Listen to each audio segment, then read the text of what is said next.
Hello and welcome to my watch along of WWE Survivor Series 2010. Today is the 10-year anniversary, so as has become traditional on this channel, we're going to watch along for a big anniversary. So the plan, as always, is what you should do is pause this video, head over to the WWE Network, get on Survivor Series 2010, skip the pre stuff, not the intro. You usually get like an advert beforehand. At the moment, it tends to be for the Undertaker 30-year thing, which is fair enough. Like, you know, but get through that and get the video to 000000 and pause it. Make sure it's paused and it's right at the very, very beginning. Then come back here and click play, and then we will synchronize pressing play on Survivor Series 2010 and watch it together. So, I'm going to assume that you have done that now. If not, then do it now. Last chance. Pause this, go and set up Survivor Series 2010, and come back here. But like I say, I'm going to assume everyone's done it now, so I'm going to hover over the play button, and as is customary, we're going to do 3, 2, 1.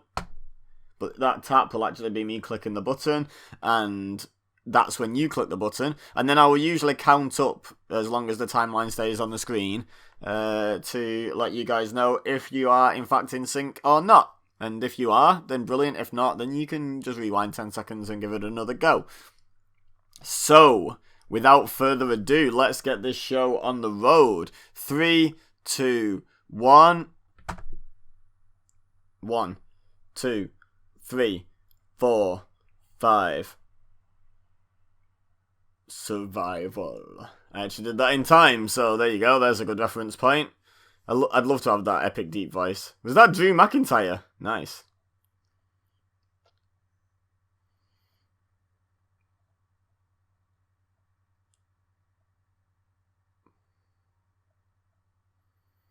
Look at Baby Cena.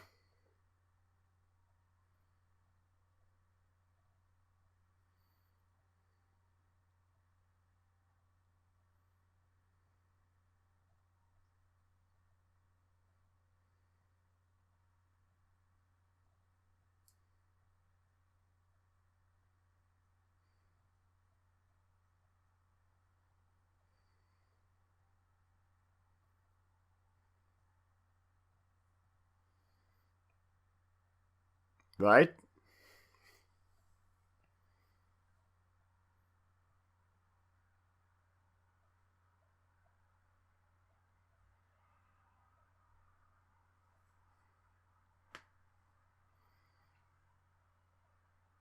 You never won the WWE title, mate. Calm down. Just kidding, guys, before anyone gets really angry in the comments.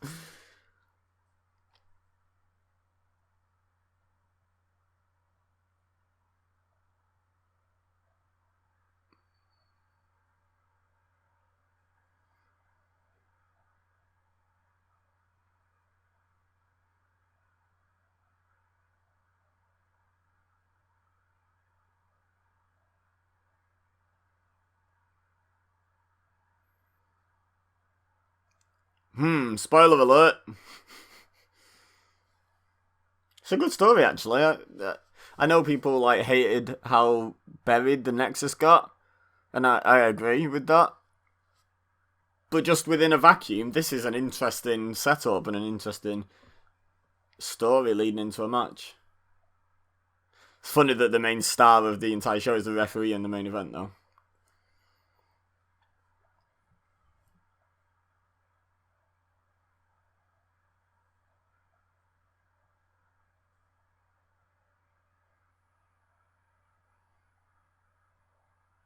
And this is very dramatic, very emotional. Totes emotion, guys.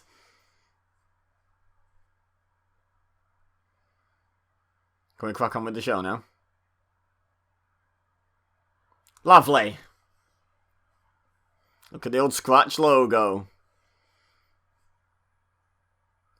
So this may only be 10 years ago, which doesn't seem that long, but this is pre-Summer of Punk.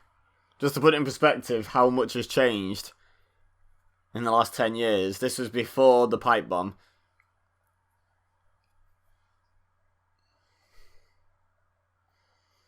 So before Daniel Bryan won Money in the Bank. So before he ever did the yes thing.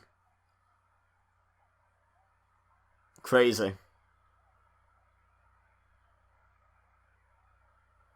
Survivor Series.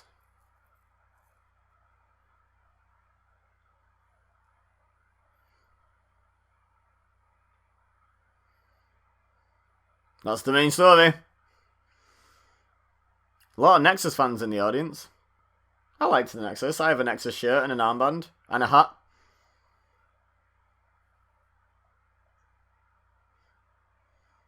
United States Championship. He's got a weird way of announcing things. Ted Dibiase Jr. with Maurice. I remember this vaguely.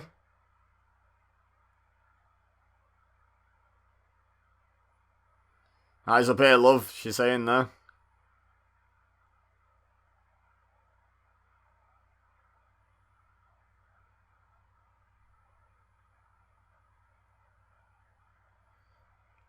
Daniel Bryan. Look at the lack of a reaction from the crowd.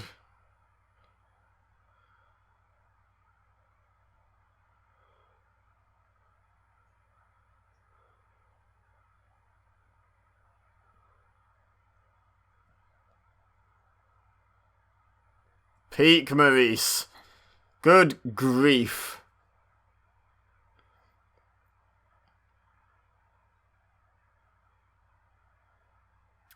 Whatever happened to that guy? I mean, I know what happened to Ted DiBiase Jr. He decided the business wasn't for him and backed out, which is fair enough. But yeah, a lot of people did Matt Striker. Yeah, that was the point. People thought he was going to be the breakout star of Legacy, and what a difference 10 years makes, eh? He's a guy that comes out now and you go, oh yeah, that guy. That guy existed. To his nerd music. Oh god, we're going to have to sit through nearly 3 hours of heel Michael Cole, aren't we?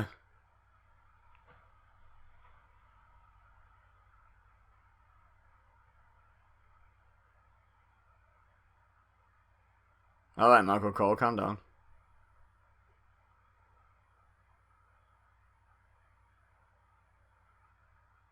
Wow, King taking the face stance on the hot heel manager. That's awkward. Almost as awkward as heel Michael Cole.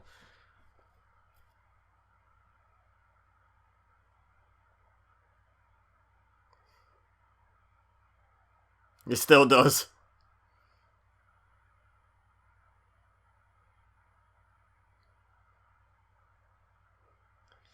Okay, so this could be fun. Ted DiBiase was good. Daniel Bryan is just obviously amazing. And I don't remember the result of this match. So, it's going to be a fun start. Like, I only commit, like, super major things to... Well, not necessarily super major. Oh, lights went out. That's interesting. Oh, there they are. Get those lights back on.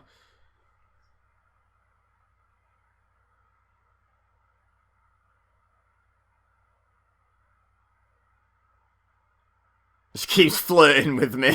Okay, Michael Cole. What was I going to say? What was I in the middle saying? Yeah, I remember, like, significant things, but who won the opening United States title match between Ted DiBiase and Daniel Bryan in 2010 just isn't on my radar. I know who wins the main event. Oh! I know who wins the main event just because I know my WWE Championship history, basically. Not because I specifically remember the main event. I don't remember how it finishes, so I'll be interested to see that. But, yeah, I've got no idea. I don't recall Ted DiBiase being US champion, but that doesn't mean it didn't happen. So if I had to guess, I'd say Daniel Bryan retains her. Oof. But I actually don't know for sure. So that adds to the fun as well. Part of the fun of these watch-alongs for me is I don't generally remember the... I thought that was a Jordan Grace sign then. I was like, wow, wait, what time traveler is that? I don't know if she was a known commodity 10 years ago. Isn't she only in her 20s now? So she'd have been like too young to be a wrestler. But no, it was a Joy something Grace. Joy Giovanni Grace, I don't know. Whatever the sign was actually for. It wasn't for Jordan Grace, like I at first thought it was. Daniel Bryan kicks out at 2.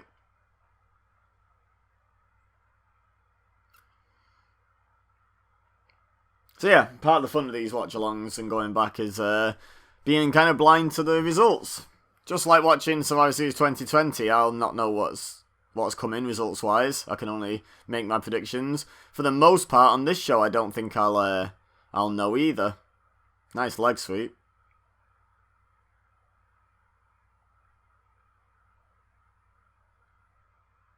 He's doing the exact same move he did 6 nights ago on that we just saw on the recap. The punch into the head. So he's not on a mean streak tonight.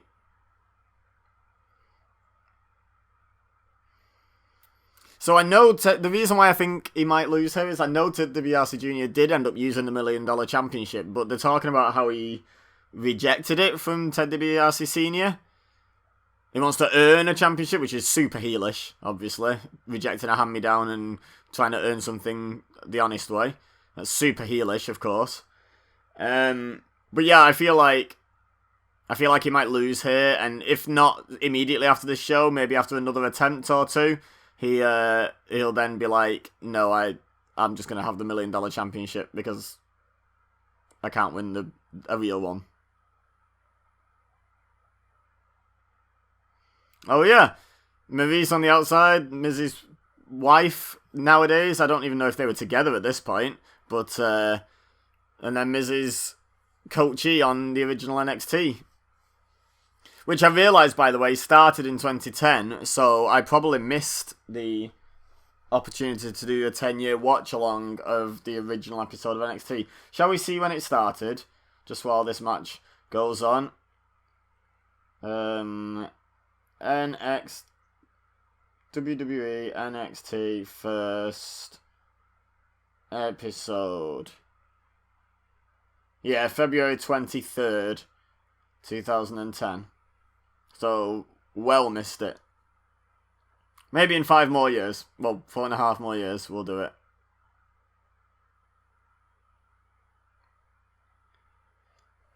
When did Maryse and Miz get together?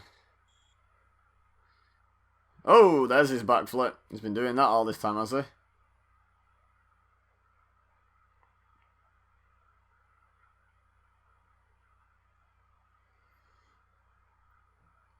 When did Miz and Maryse start dating? 2008.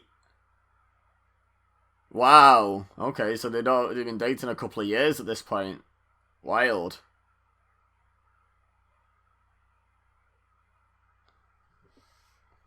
Anyway, we just saw some at high risk there. Oh, you guys did. I didn't. I was looking at my phone. There we go. We get a nice replay though, so... Oh, yeah, that was a spill.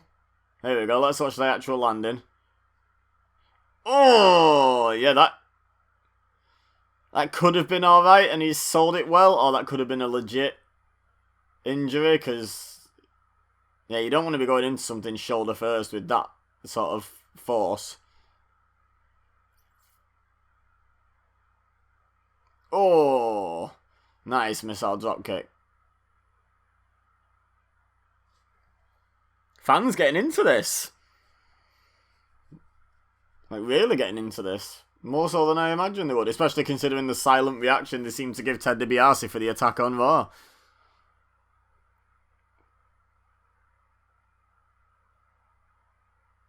But, think about it, within a year, Daniel Bryan wins Money in the Bank, right? And just over a year from now, he wins the world title. So they must have been getting behind him by this point, or that push wouldn't have even started. So maybe the reaction for him isn't that much of a surprise. Oh! The master of the small package, is that what he was going with at the time?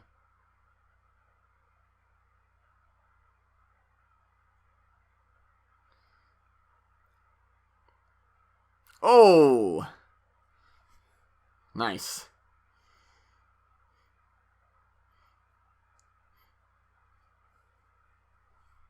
I think I just found my thumbnail.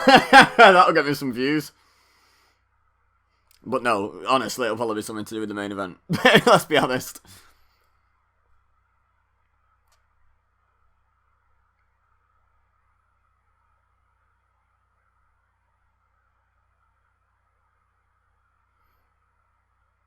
Been a decent match so far. I haven't hated this.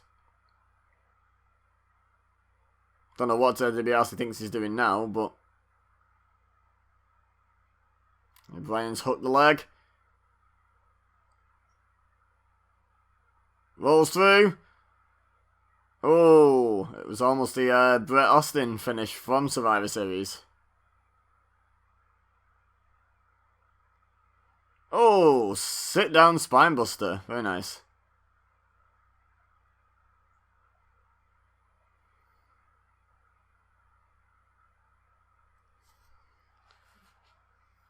It's weird having face King and heel Michael Cole.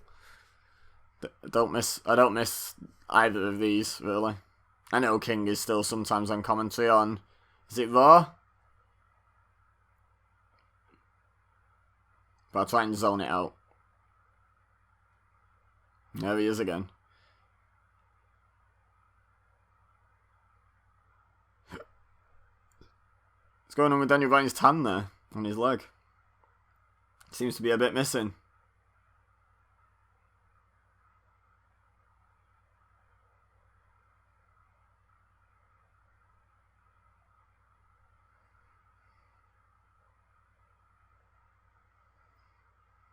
Belly to back avalanche suplex.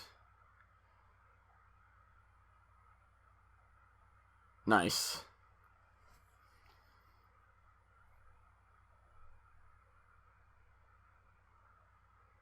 In case Daniel Bryan wasn't telling the story well enough.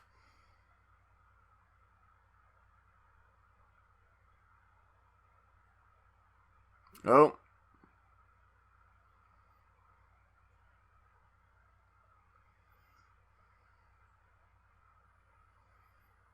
Wasn't Edge still active as well?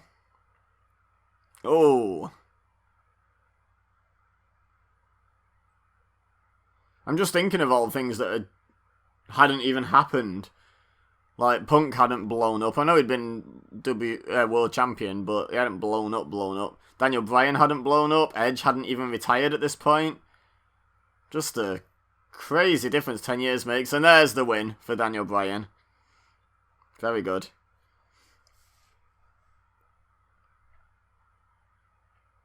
I called it. I don't know for a fact that Ted DiBiase was never US champion. I just don't personally recall it, so I went with my memory, and I was right. Also, the logic in the whole story with the $1 Million Championship feels like this is the build towards him taking that on. I do remember him carrying that around, and I do think he was with Maurice at the time, so it's about the right time. There's that sign for Joy Grace, whoever that is. Probably just someone the fan knows. Probably not anyone I'm supposed to know at all.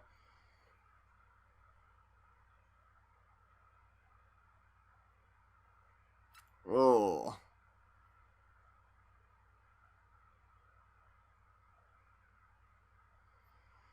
It did lead to this, yes.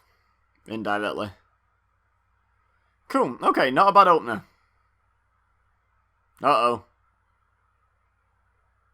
Oh, and Alex Riley. Wow. Say it in my face! Can't get away from the mezzanines, can he?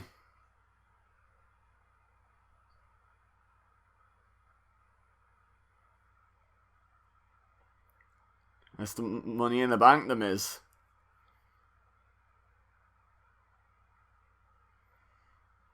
Oh!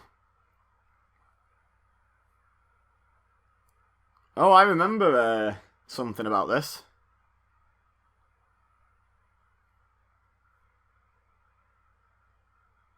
Look at that bashed up briefcase. Oh. Why do the lights keep going out? Is that a genuine mistake, or is it something going on?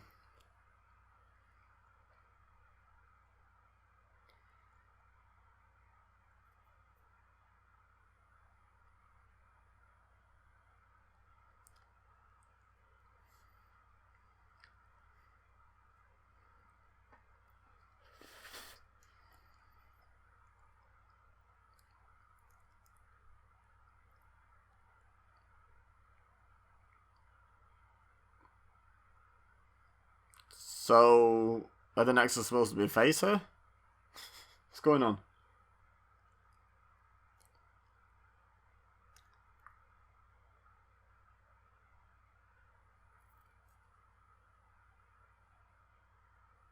Just cheap heat, but it's weird that they're targeting the Nexus with it.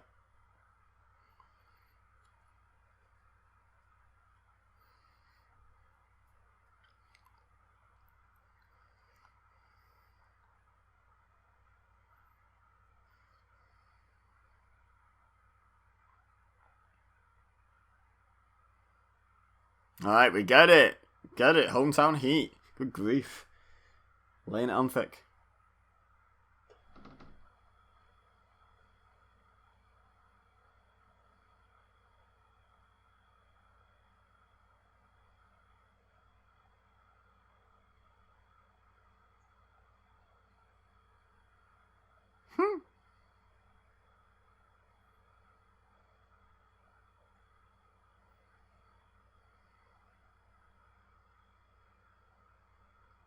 So,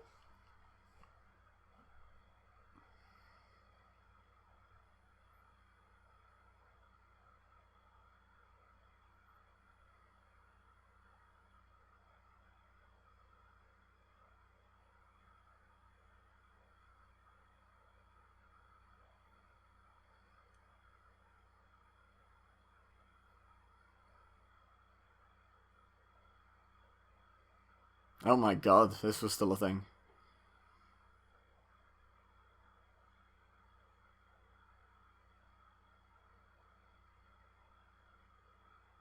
What's with the lights?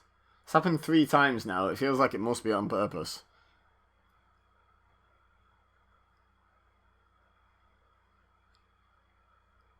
So yeah, he puts him on notice. In fact, tomorrow, 10 years ago, is the anniversary of The Miz winning the WWE Championship by cashing in Money in the Bank. So, he was definitely putting him on very short notice. If you weren't going to wrestle it, you could have had some pants on.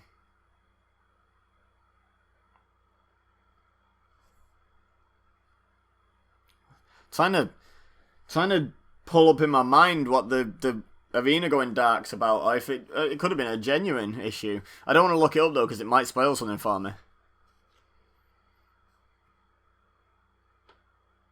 If it just stops happening, then I would assume it's a genuine mistake, genuine thing, because you know how WWE like to overkill something. Like there's only been 1 match in a promo and it's happened 3 times so far. Oh god, what a team.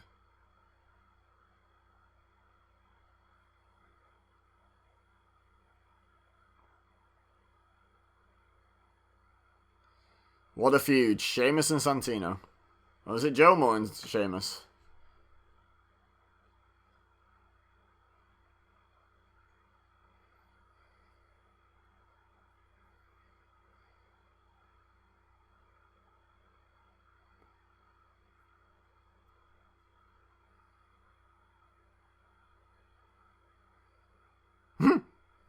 Enough! 1 kick. That's enough.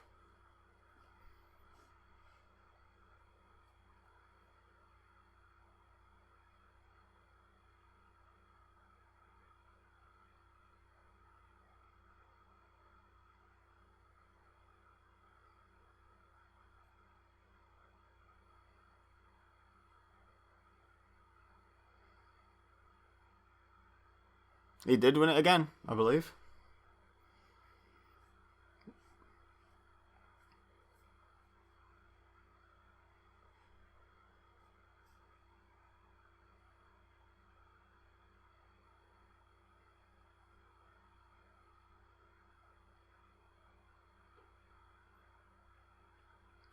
It's a shameful thing, shame for shame, shame for shame for shame for shame.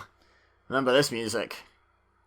Kind of pride, too many lies, too many lies.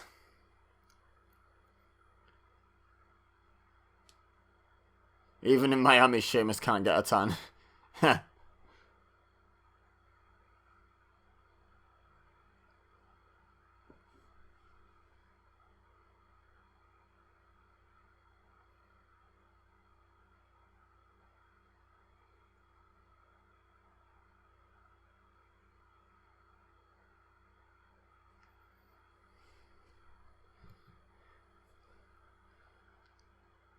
So that's the story of hope.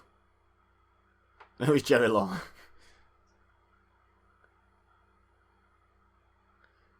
Don't be a bully, be a star campaign. Face commentator admits to being a bully in school.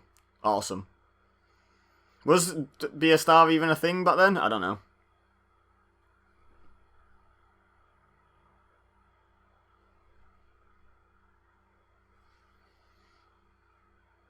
Oh, click.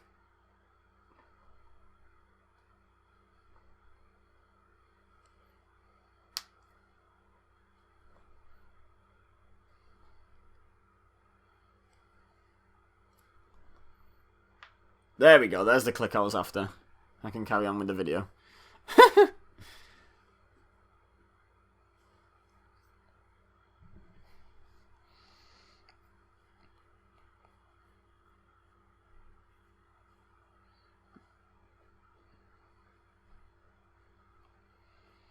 Okay, this could be a fun match.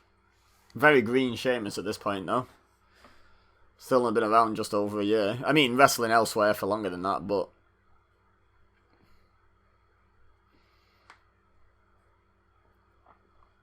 Oh.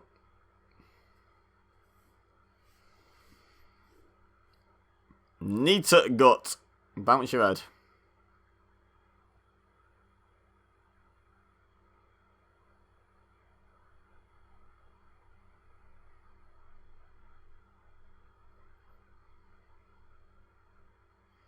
Goodbye.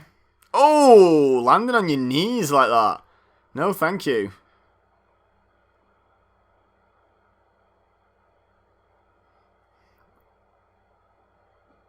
An art of movements.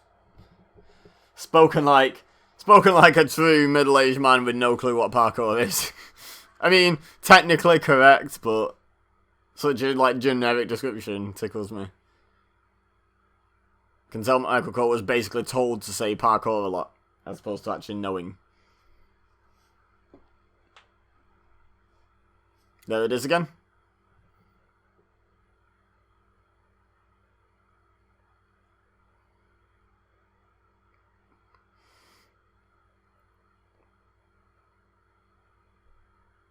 There we go.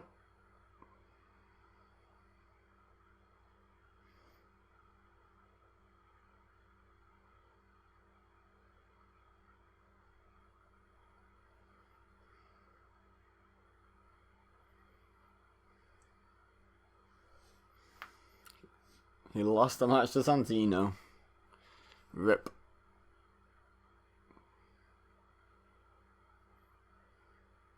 RWA in the house. No one cares about your RWA, mate. Hate to break it to you. That's a cool print-out sign of Orton.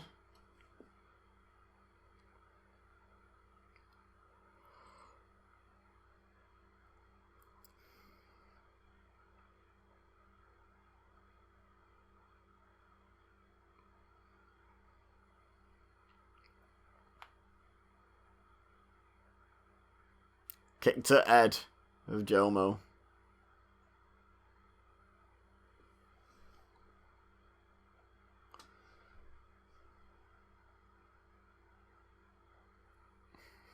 Yeah, Jomo was an official nickname. I always thought that was just like a fan nickname.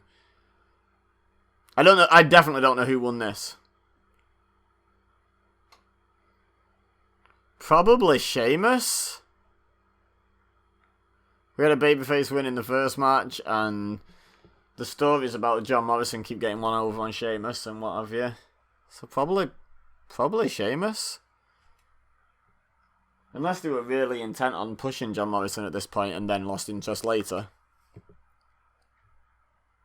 But yeah, I'm gonna go Sheamus. Why not? 50-50 anyway. But maybe I've got my 2020 head on instead of my 2010 head. When I'm saying that, I feel like Sheamus would win these days.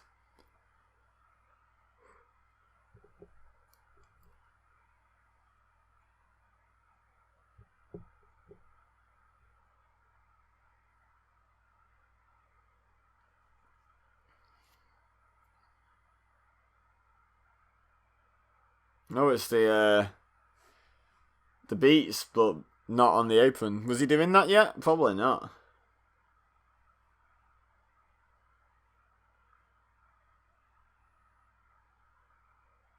Wow.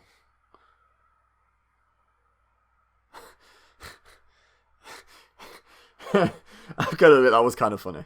If you missed it, he said he's going to have a pirate's dream at the end of this one. You know what that is, right? And he went, no, he went a sunken chest. Because of the beats to the chest. Yeah, very good. I actually quite like that. Very good, very good.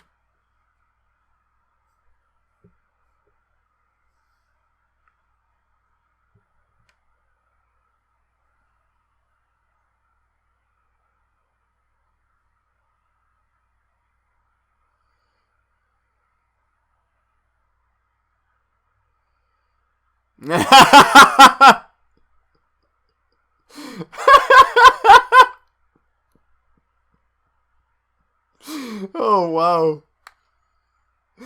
And again, in case you missed that, King was going on about, and sometimes they say size doesn't matter, and Matt Swagger just goes, well, to you maybe they say that. Zing. I think it was Matt Striker. Could have been Michael Cole, but I think it was Striker. Sounded like Striker.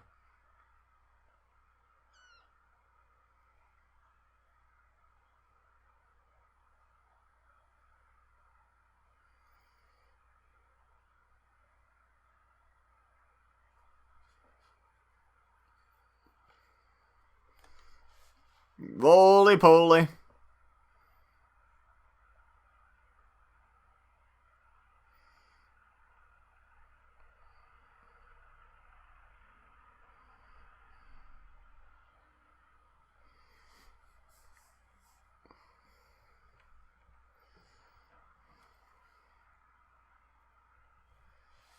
Was he using the brogue kick since day one? Oh yeah, he just did it on him, didn't he? So he was at this point, even if he wasn't from day one. I feel like he might have started using did he call it the Celtic Cross, the outside of edge? Razor's Edge? Yeah, he went for it and missed. And Ziggler, oh! I'm going to say the centre of a Mysterio match, what's he doing landing there? But no, he bounced off. One!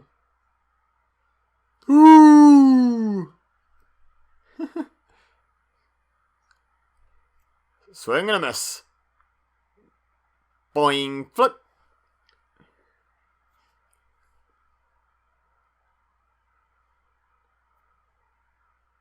He needs to sell more. Is that what it's saying? No, I'm joking.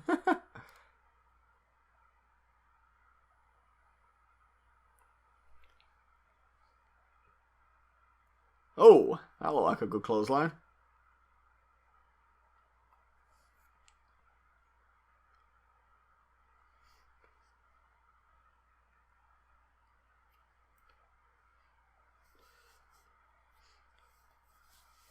Joy, Epic, Grace. I've finally found out what that full sign says. Still don't know what it means.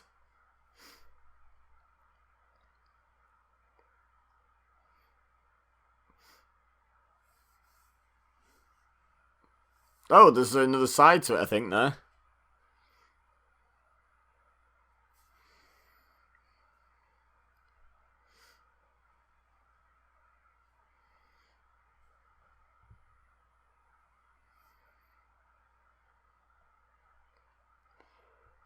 Joy, Leah, Siobhan. I think that said. I'm fascinated by that pink sign. The High Cross, not the Celtic Cross.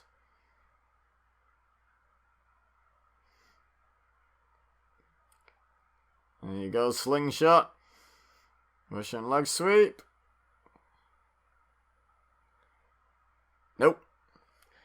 When was the last time a match was won with a Russian leg sweep, I wonder?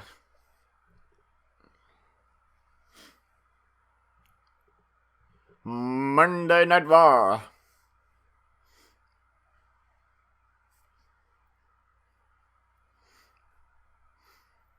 We're fully brand split at this point, aren't we? Well, as full as WWE ever is. Nope. That wasn't a note to my question, that was a note to John Morrison trying to balance on the ropes. Sheamus said nope. Checking my fridge for anything I can consume during the show. There is nothing.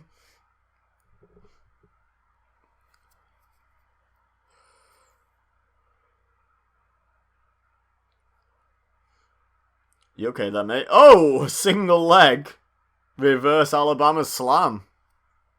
That was cool. Unique. I said that was cool or unique.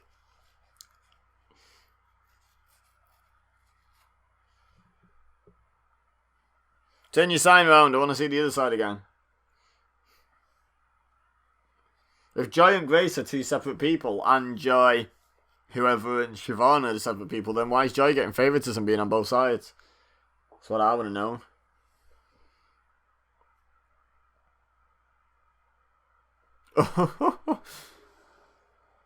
Very good.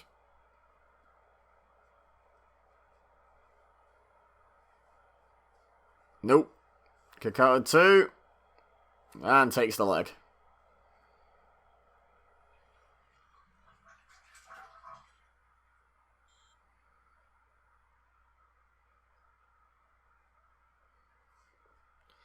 Neutralize. Joy, Leah, Siobhan. That's the one. Number 1. Epic. No idea. Let me know if you are the person holding that sign. And just happen to be watching my video.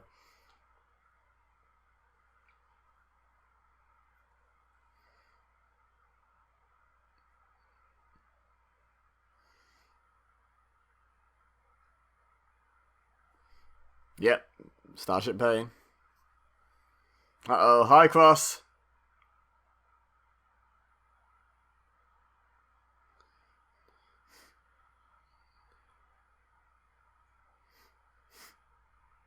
Flash kick? When was that ever called the flash kick? I guess 2010, but yeah. Shining Wizard. Oh, he got him.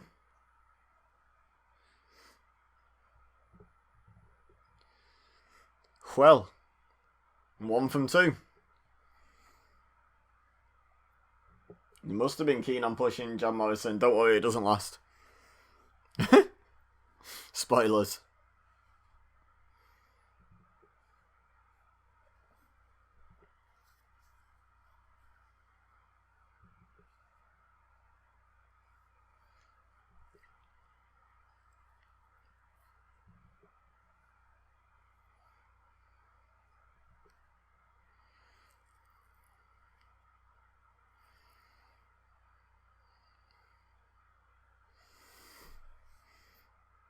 That was pretty cool, that move.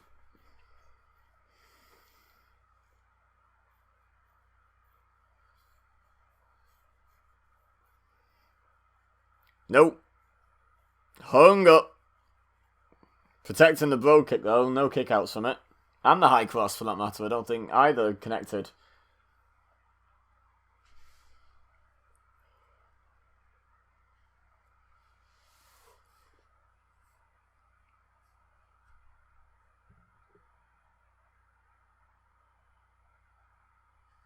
No, not a bad opening to the show, to be honest.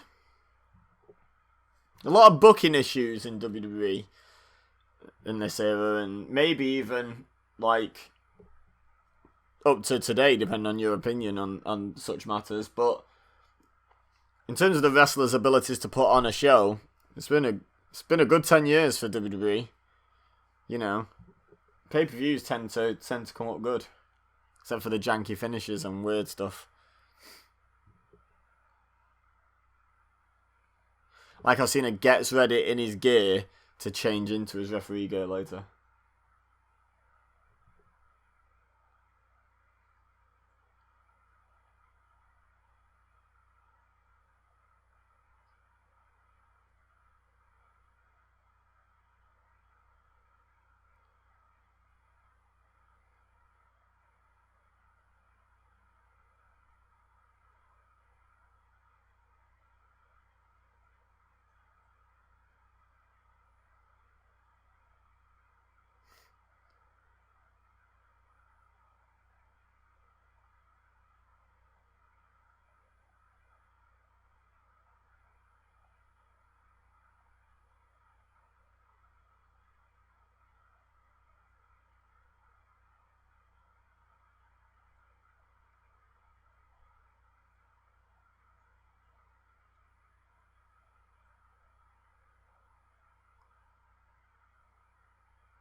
Ooh.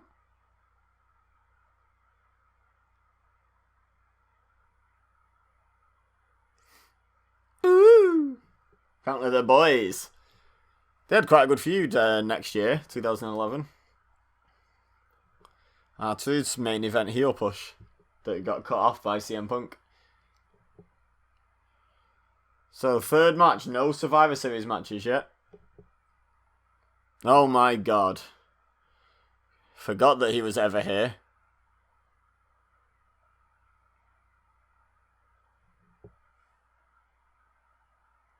Kaval. Loki.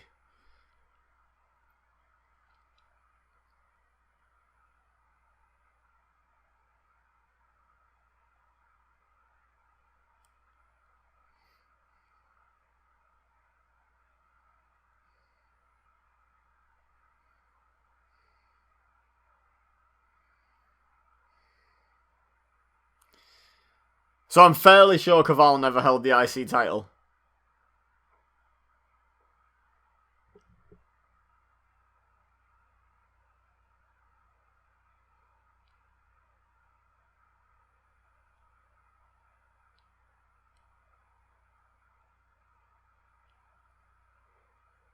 Why would you ever use your title match stipulation on the IC title? Like, no disrespect, but it's not the world title. It's not either of the world titles. And you just beat the IC champion, so you're like, I can just use that as leverage to get this title shot, surely.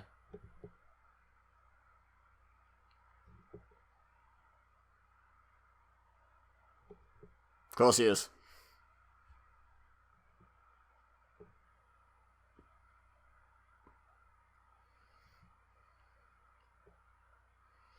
Wow, still rocking the Oval IC title as well. It's changed twice since then.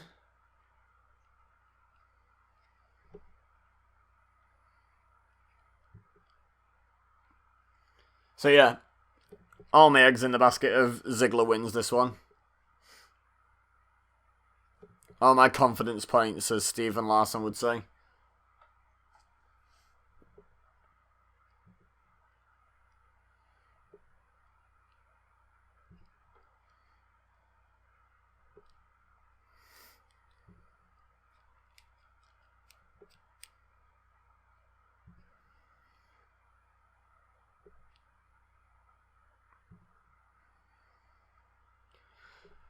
Did Kaval make it to the end of the year here? Or was he already gone? I know he didn't last long.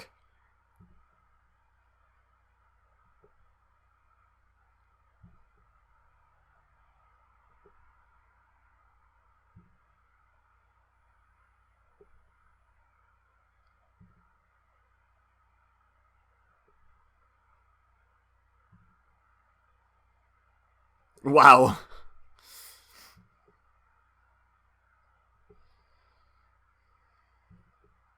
Caitlyn, marry me, with a Nexus logo for some reason. I agree with all that sentiment, except she wasn't part of the Nexus, was she?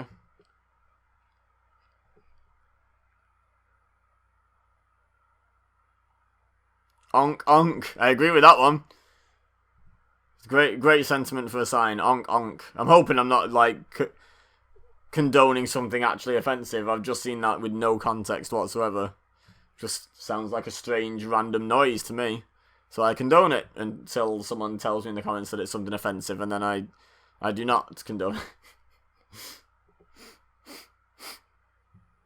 Unique international offense like knife edge chops, right?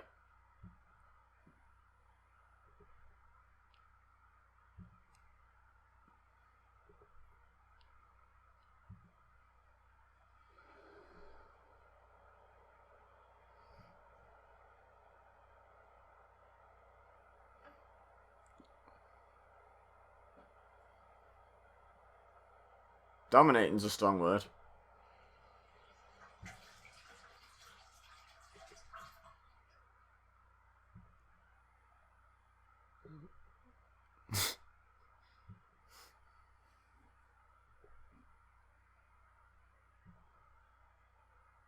Oh, wow. Well said, Matt Striker.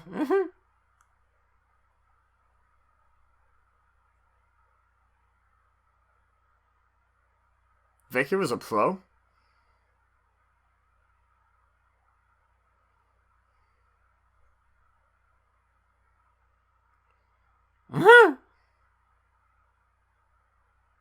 Well.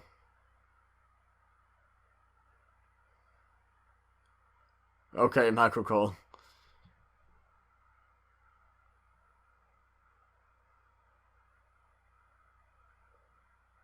Are we going to see Caitlyn then? Is Caitlyn going to be involved in this match? Oh, don't know what he was supposed to hit there, but it wasn't a cross body, Michael Cole. His body was upright, not across. Which is why it's called a cross body.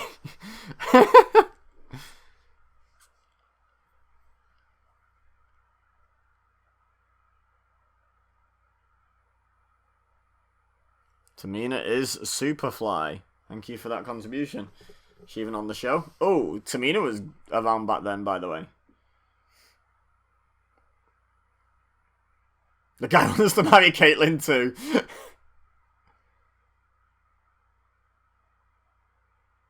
Really? That is actually quite an interesting fact. The IC titles never changed hands in the city of Miami. Random fact, but cool. I wonder if it has by now.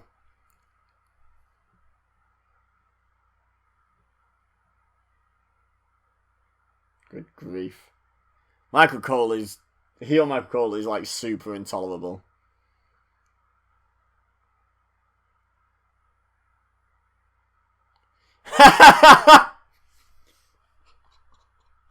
Oh my god.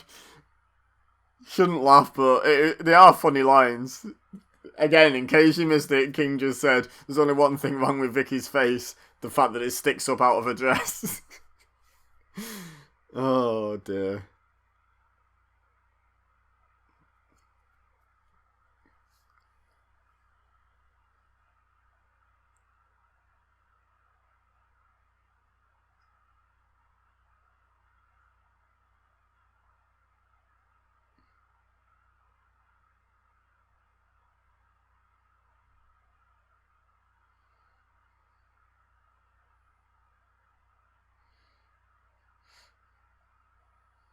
Michael Cole sat back with his arm on King's chair, like, just chilling. Put your feet up, mate.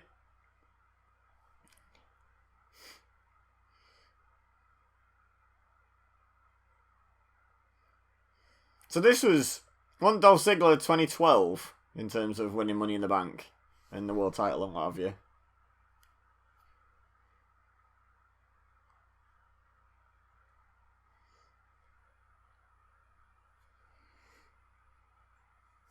A kick.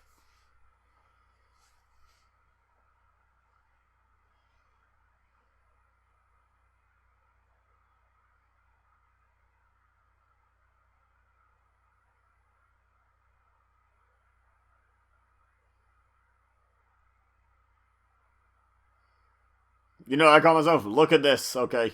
Now to refer to Michael Cole as look at this.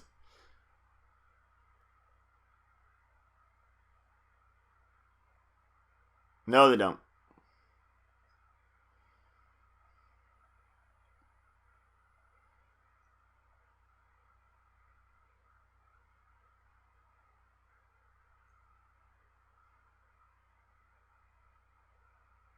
Oh. That looks a bit stiff, doesn't it? Can we get a replay of that?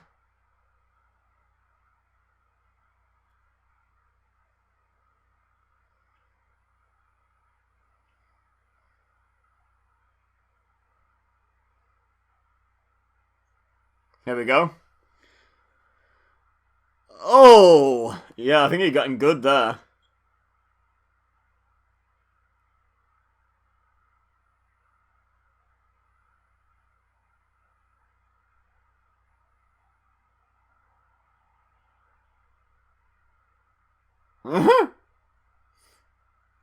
Yeah, what's with putting a sleep hold on up there? Weird decision, Ziggler.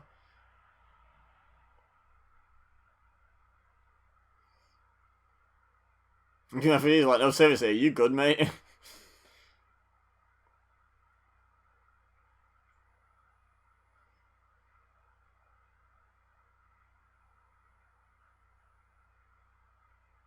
I don't think he liked the landing, though.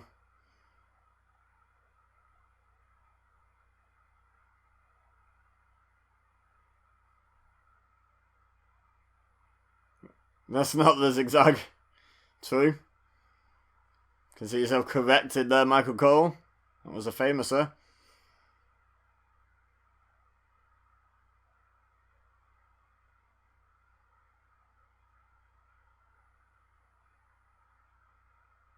Watch this landing. It didn't look, Oh. Yeah, he took too much before he rolled through it. He should have immediately rolled through.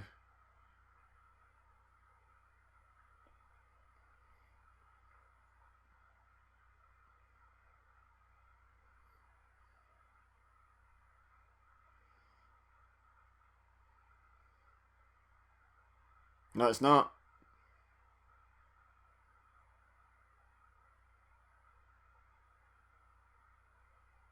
That was cool.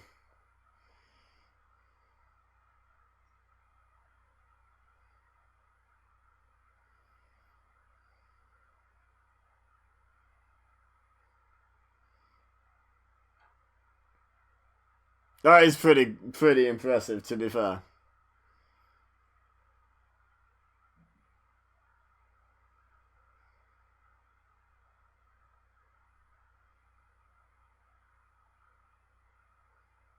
Trying to figure out what Kaval's arm tattoo says.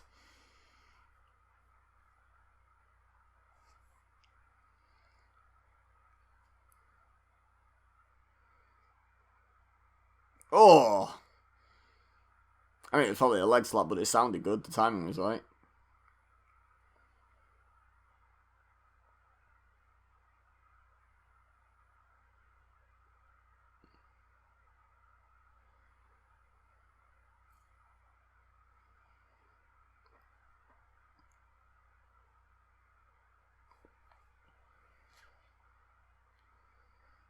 It doesn't matter what this sign says. Very good. Hanging on to block this schoolboy. Kaval breaks him out of it himself.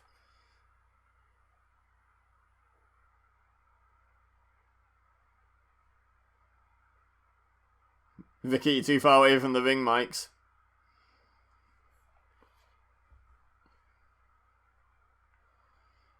Off the ropes.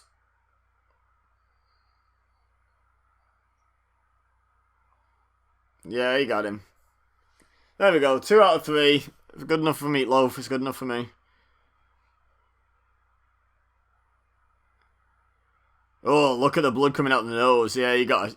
That's from that shot, right?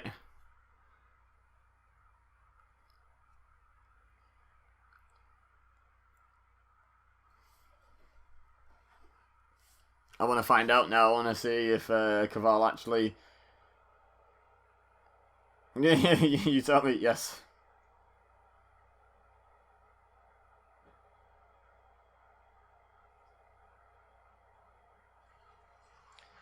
Let's have a look. Loki almost breaks Dolph Ziggler's nose.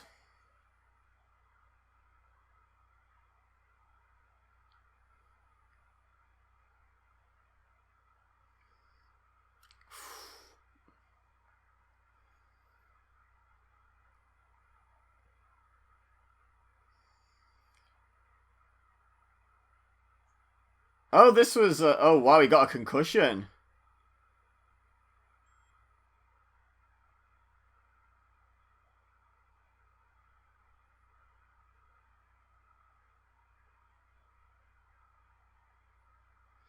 Apparently he got a concussion from that.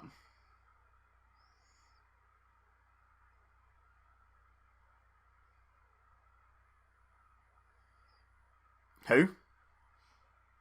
Do not remember them.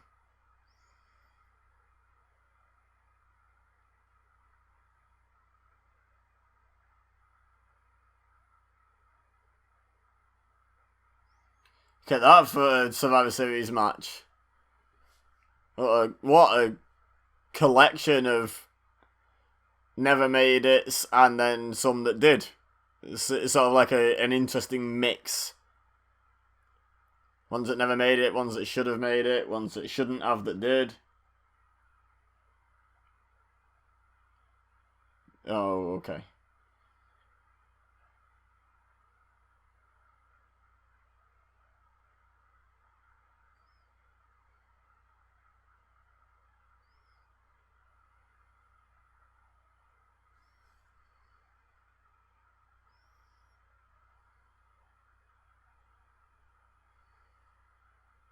Little Cooper.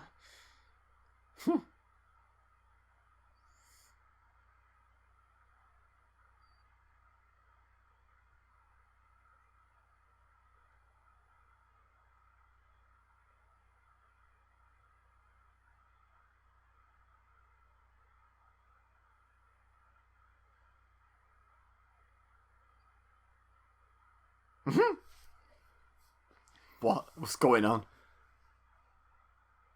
He's got a nose ring.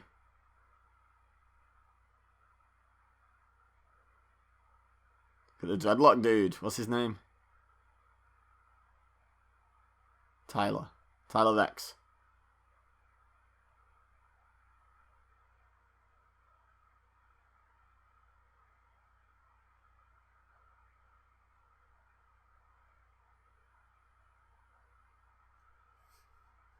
Drew McIntyre like, one day, you'll be in jail and I'll be WWE champion.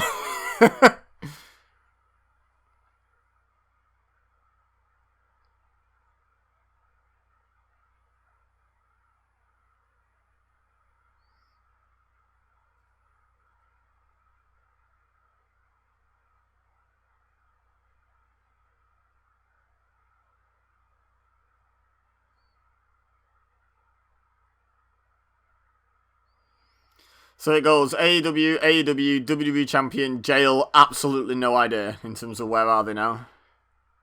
Where's Tyler Rex now?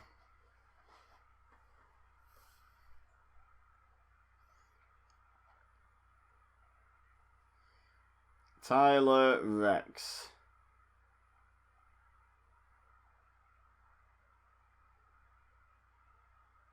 Retired.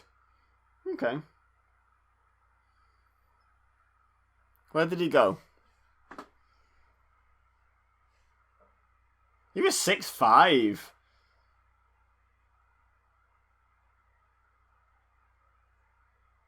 this face Big Show at the moment? Yeah, okay, cool.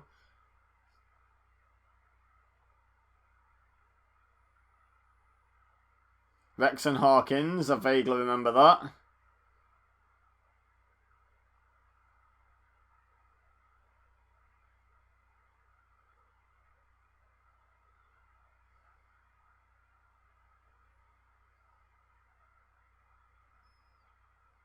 Doesn't sound like anything like major came of it though.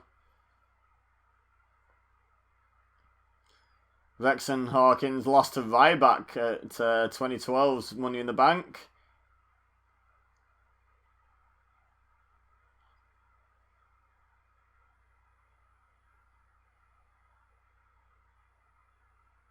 They debuted a stripper gimmick. But then he asked for his release. And he retired. He had a brief return in 2014, beating Lance Hoyt in a tag match with Kurt Hawkins and someone else, Kevin Matthews. No idea who that is. I'm guessing he's up the fall though.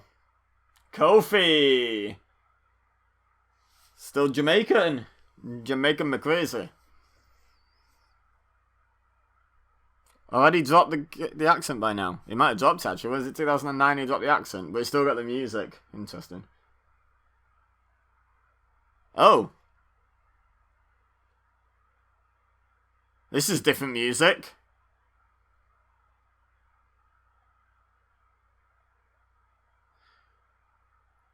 No. Much prefer his I'm coming music. That's catchy as anything.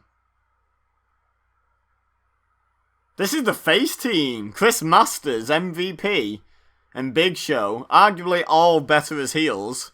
Just randomly chilling on the face team. Big Show's probably 50-50 in a lot of people's eyes. I would say better as a heel. Just because of his size and menace factor. Right.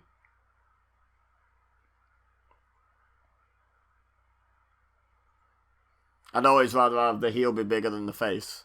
Well, not always, but, you know, a lot of the time. More than 50-50.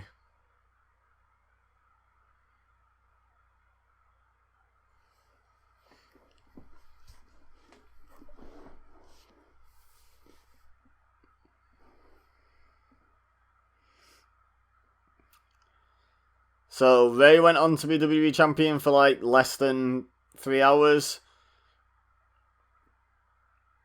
He's already been world champion before this. Kofi Kingston went on to become WWE champion. Had what most people think is a lackluster reign. And then lost in like 7 seconds or whatever it was to Lesnar. Dashing Cody Rhodes. He went on to do some stuff, I guess.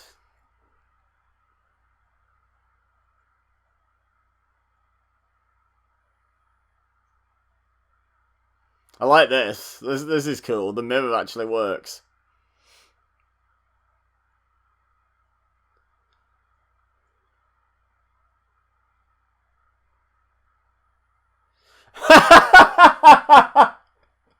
Looks like his neck threw up. Oh my god. Where does he come up with these lines? Must stay up at night with a notebook.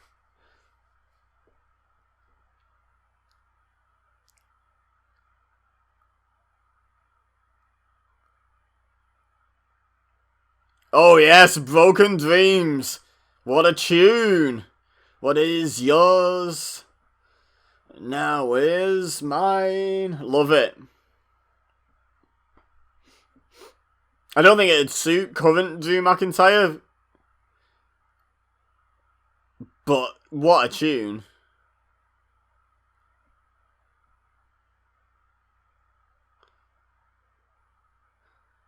Some just base level talent here. I don't remember anything about Tyler X. Like, I remember facts about him, like he teamed up with Kurt Hawkins, that rang a bell. I don't think I remember a match of his or anything, so we're about to find out if I think he had anything.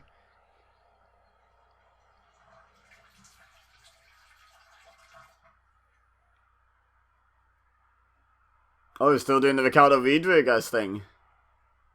There we go.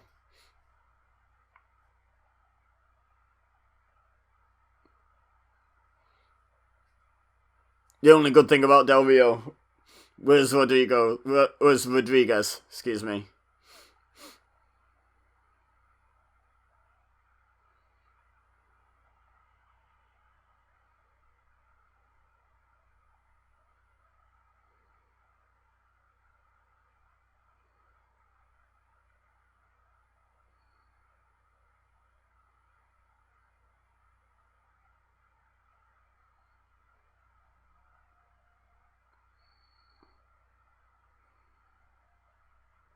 That's quite an underwhelming one, actually.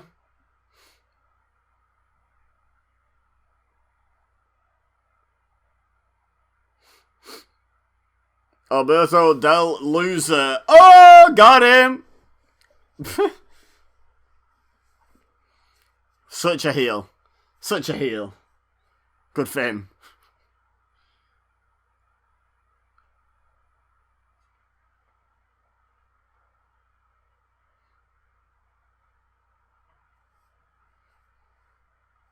The best groomed team. One of them's got dreads, mate. Like, not that that's necessarily unhygienic, but you don't associate it with well-groomed either, do you? It is not exactly a guy getting by on his looks like, hey, look how good-looking I am. It's not his gimmick, is it? Look how well-groomed I am. Okay, these guys all colour-coordinated. I only just noticed that. It's kind of cool.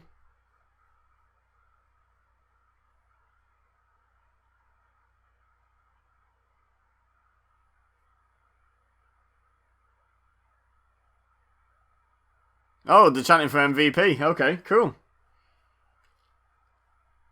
Hometown boy. I literally never liked Alberto Del Rio. From the moment I didn't know him before WWE, from the moment he came in, and it wasn't like, ooh, heel heat. It just did not want to see him. I never have any interest in watching him. I was so mad when they gave him a clean win over John Cena for the US title that time when he came back. Is that 2014, something like that? Maybe 16, was not a fan of that.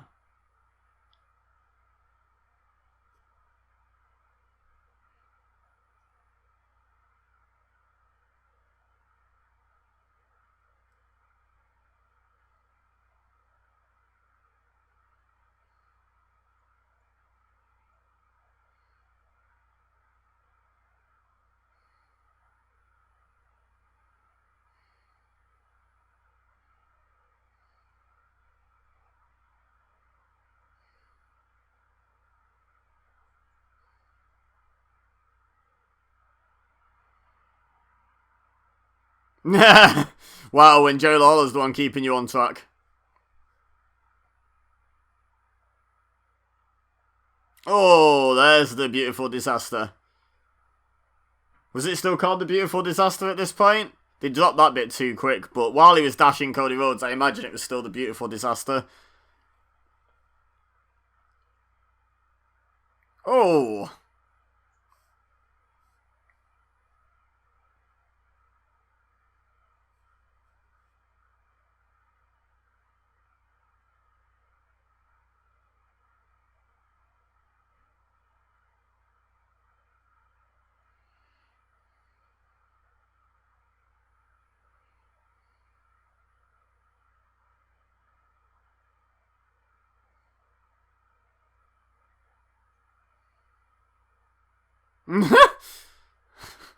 Wow.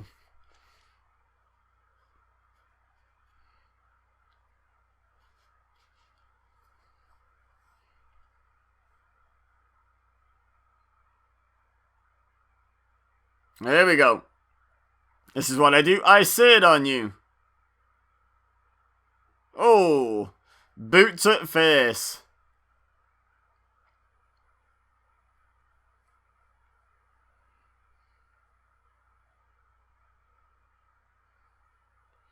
MVP. Getting the cheers and being the MVP of his team back in 2010. Still the MVP in 2020. Or back being the MVP would be a more accurate description. Everything he touches this year seems to pretty much turn to gold, right? I don't know if that's still happening. I haven't watched in a few weeks, but it was doing. Drive-by kick.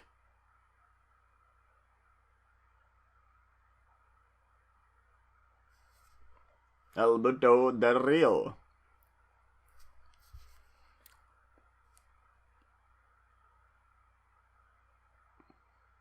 There's a lot of unnecessary jumping around there. Going for the pin off the snapmare, of course, that well-known finishing maneuver. I know you can get pins in Survivor Series matches that you wouldn't normally get, but I think a snapmare is pushing it.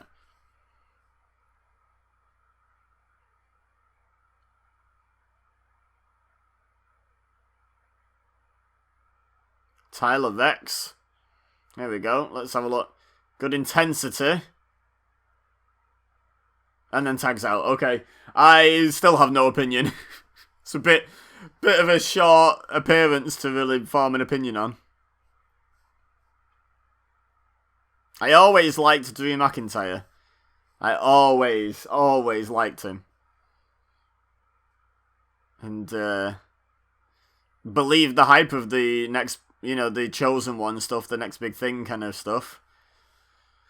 Then he was a bit unlucky, and then ended up out of WWE, and then just proved why I was a fan of him. And then eventually, I buzzed big time when he came back to NXT. Was a bit disappointed with his call-up to Maine, with the Dolph Ziggler thing, but it eventually worked out for him, so... How's Big Show doing notes? You would tag in Big Show, surely. Also, Drew McIntyre is colour coordinated with the wrong team.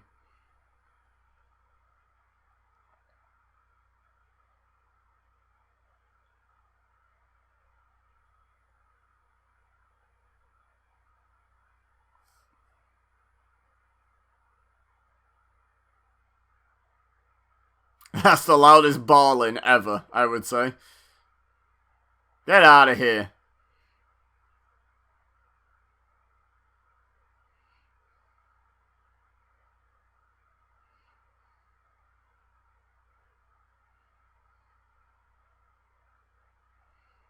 Ooh, the Heat.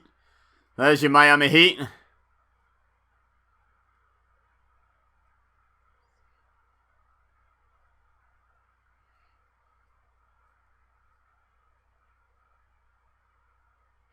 Didn't we just watch a couple of days ago? Didn't we just watch that be a finish or an elimination?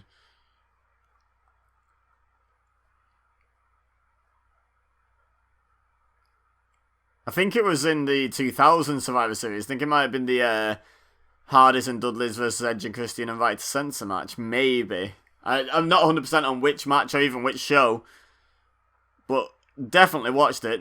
Jackhammer by Chris Masters. Really decent guy, Chris Masters. I've met him when he came over and did a lot of UK indie shows. He was world champion for my localish indie for a while. Quite a while ago now, but met him for a photo shoot. He was really nice, really decent guy. I've got a photo somewhere of me in the Master Lock.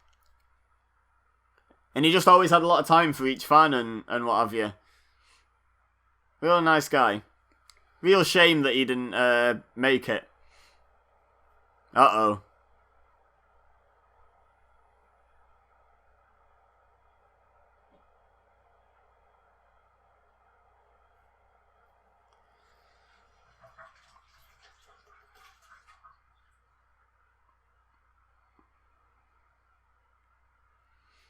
Yeah, I thought I saw that, to be fair, King, as well, yeah.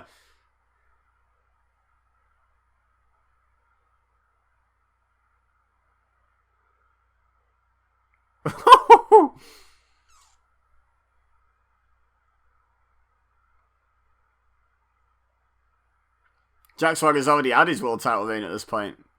Crazy.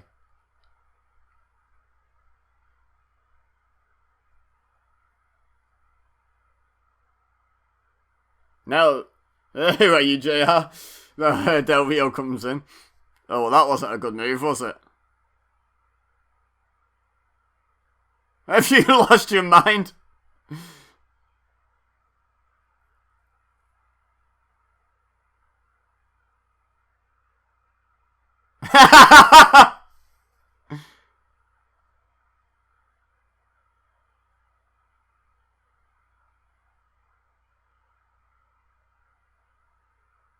Here we go. Boom. He's not actually bad in ring either, like, he's pretty good at offense, he's pretty good at selling and what have you, like Del Rio. I just never liked him, never had any interest in him. Someone can be good without you really having any interest. You can accept that someone's good. Look at them getting the dock.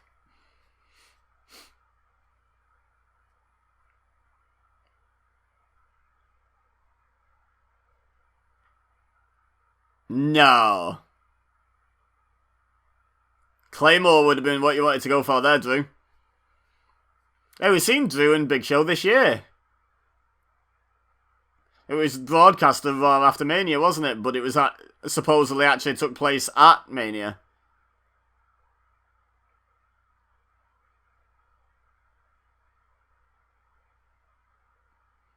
Ooh.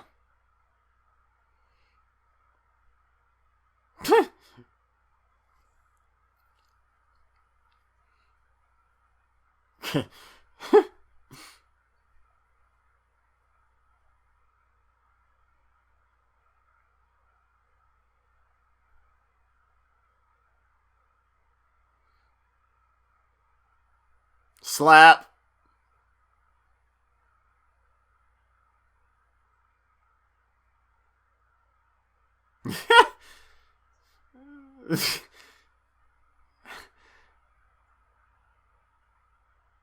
Oof, careful. Break your foot. Oh, he's not happy.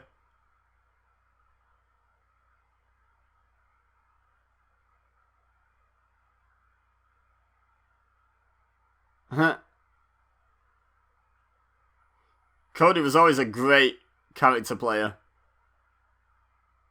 Look at him! How committed to his character is he?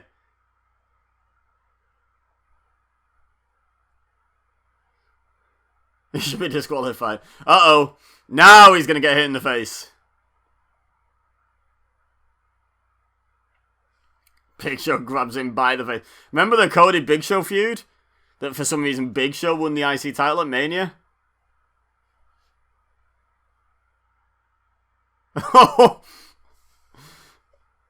And dump.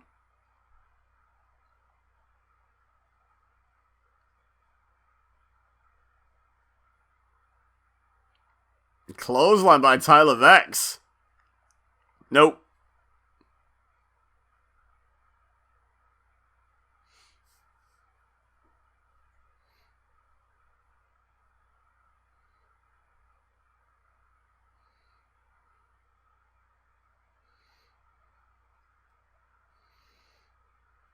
Been a fun match so far. I really enjoyed the Cody spot.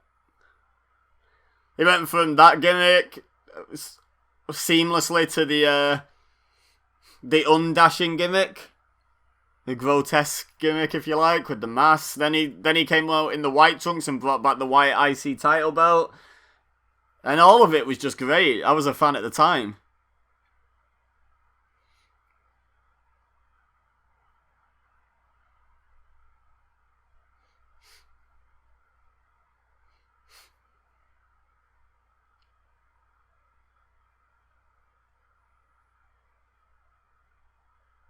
Oh.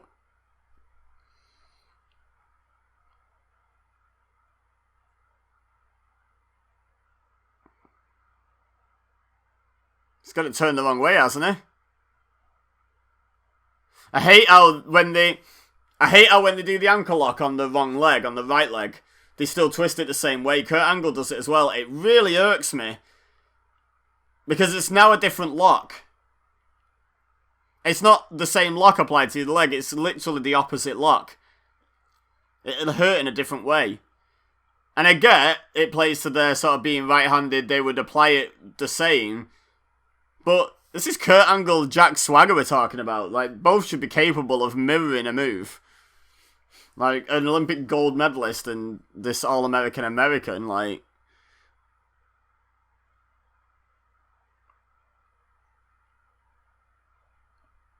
Nope. Boot to the face.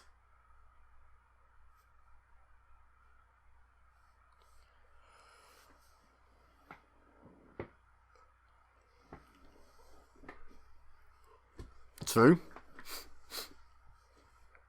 Just at the future WWE champion.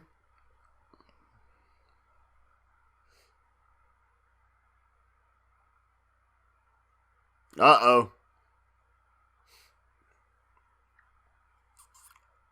It's amazing how people manage to conveniently end up in that position during Rey Mysterio matches.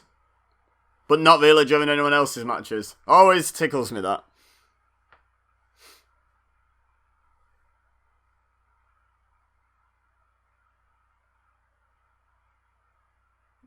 Okay.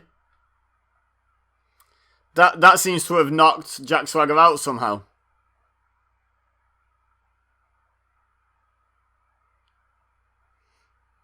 I've not hated Tyler Vex from the little I've seen in this match. Maybe he couldn't talk, maybe he didn't connect really with the audience, but just on in-ring, he hasn't seemed terrible. Not seen like that much, but seemed okay. There's a hell of a crossbody from Kofi.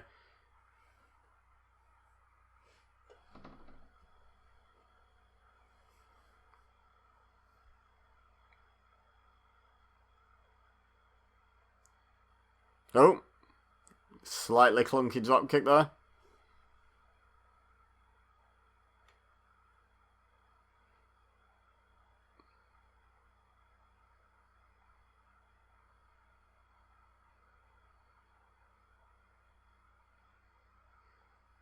Oh. Cool. Unique. Claymore. Oh, two future WWE champions facing off. Briefly. Very briefly.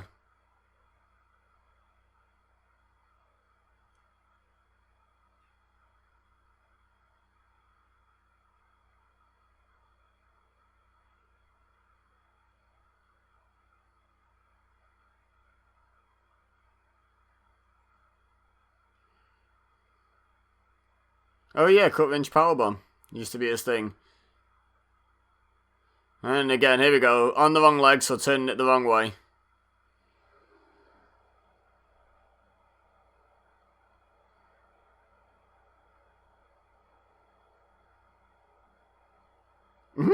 It's really sped up, hasn't it? Oh, I never put a prediction for this one.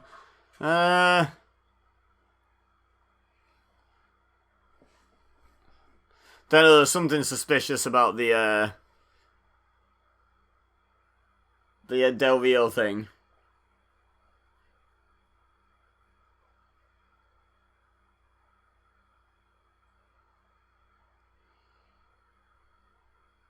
I'll go faces.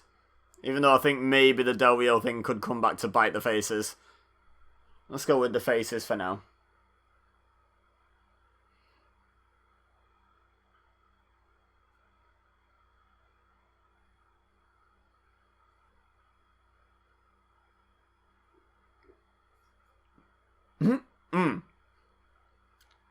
And then just silence.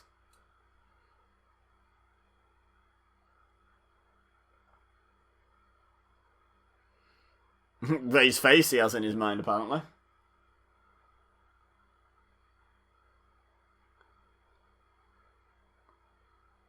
Oh, look! Just happened to land in position.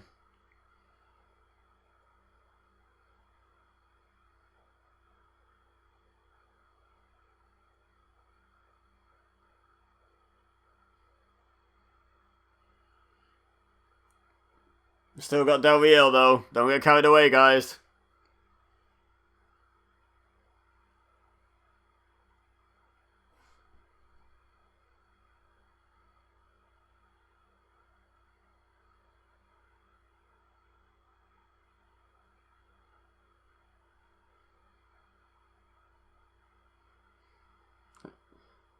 Yet again, just lands on the ropes.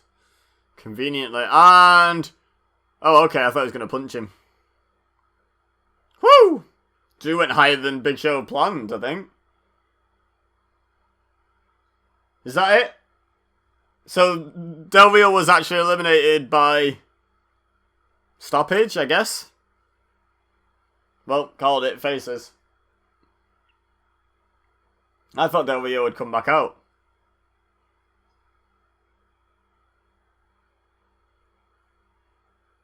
Is Ray hobbled because he needs more knee surgery? Needs his 59th.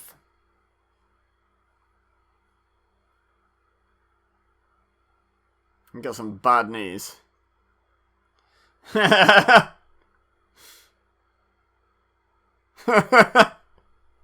much for a Big Show as a heel, he is a great face because he just has fun when he does it. You can tell he just has fun interacting with the fans and what have you. Yeah, I like it.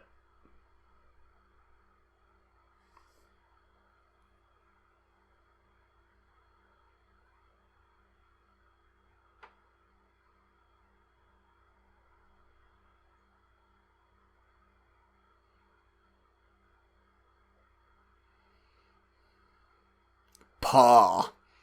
Waiting paw. Look, Drew over jumped the chokeslam. How do you do that with the Big Show? That's talent. I think I heard Big Show go, you alright?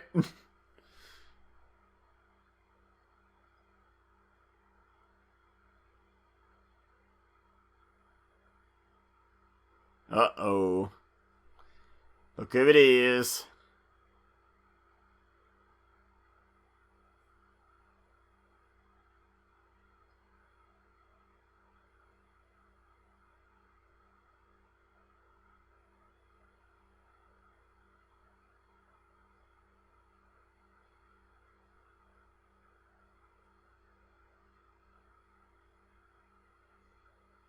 I quite like that shirt.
Go on then, Randy.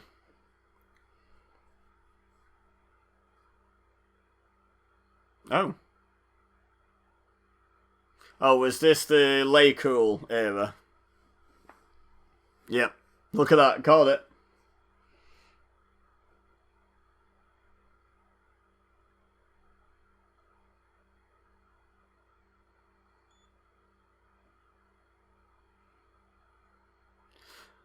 How do you explain where they got the second title from? Was one just off WWE Shop?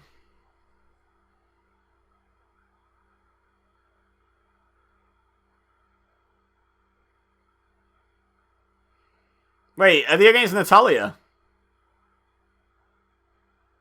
Kiss me again like you did in Brussels. It's an interesting claim.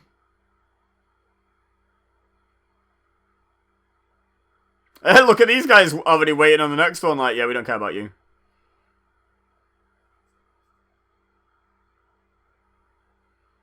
Half the crowd not even looking at the ring anymore.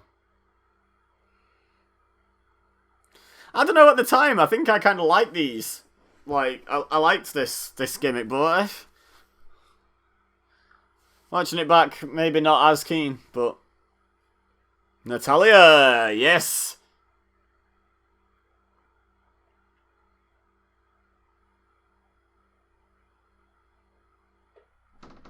I'm guessing she doesn't win here. I'm going Lay Cool. I'm 3 out of 4 so far. I'm guessing Lay Cool retain.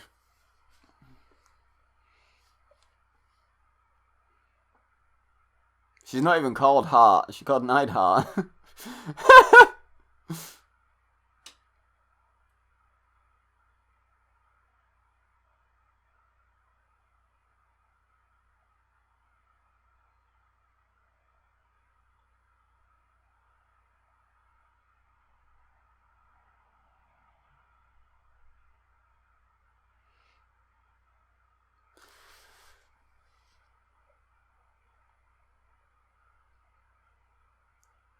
So, Mrs. Undertaker against Jim Neidhart's daughter to start it off. I don't know who Layla's supposed to be linked to. Probably no one. I just think Michelle McCool was quite good, but I don't... Again, I don't know if she was a kind of a product of the people she was being compared to at the time. Like, I've said this about Trish and Lita before, that they wouldn't look half as good in today's women's division as they did back then, because, you know, they were competing with the Terry Runnels and Tori Wilsons and Stacey Keeblers, you know, like, it sure makes you look better if everyone else is terrible.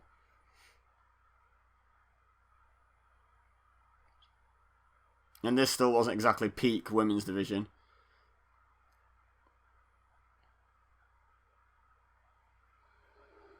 Oh.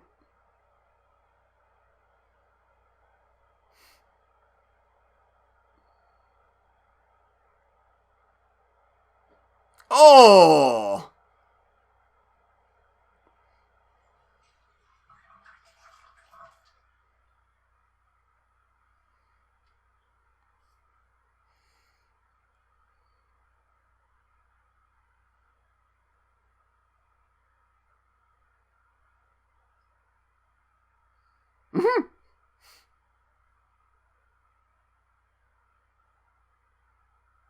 Double suplex by Natalya.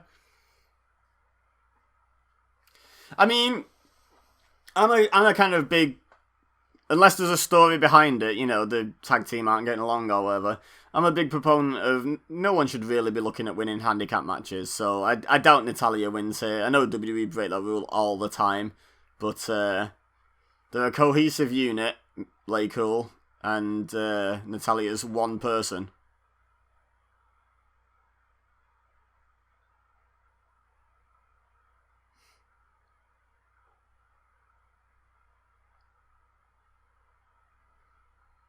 Oof.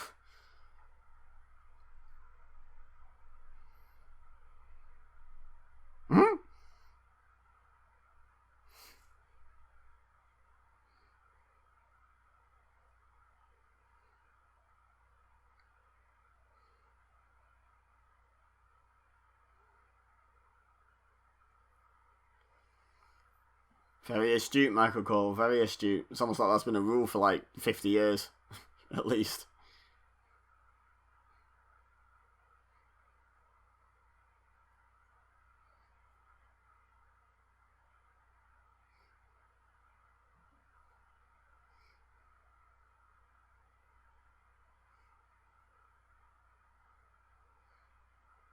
A figure? Who's picking on that?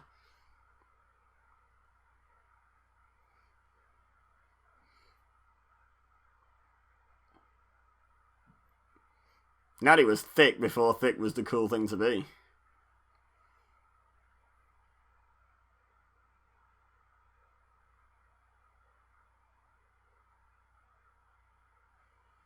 God, she turned that fast. Oh my god, she won! What? I don't remember this. She's even colour coordinated with the belt. Should have seen it coming. Wow. I don't agree with someone winning a single winning against a team, but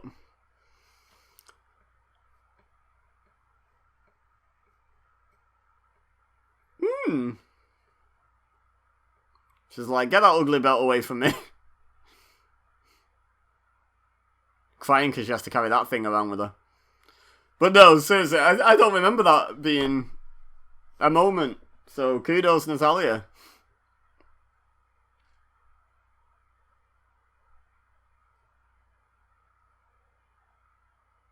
And here they come. Why has the ref got the other belt? I suppose they get to keep it. They bought it off WWE.com at the end of the day. She's like, is this the real one? Can't remember.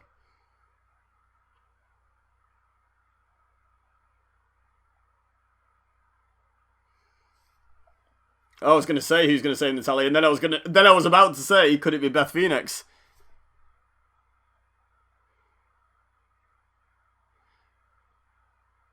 So I think they've already done the Divas of Doom as heels thing. Then Beth Phoenix got put out, and Natalya's face, and now you can reunite them as faces. Because this is after the Kelly Kelly era, right?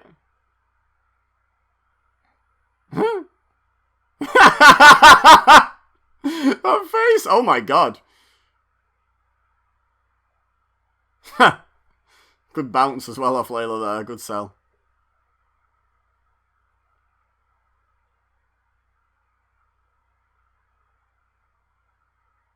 Oh.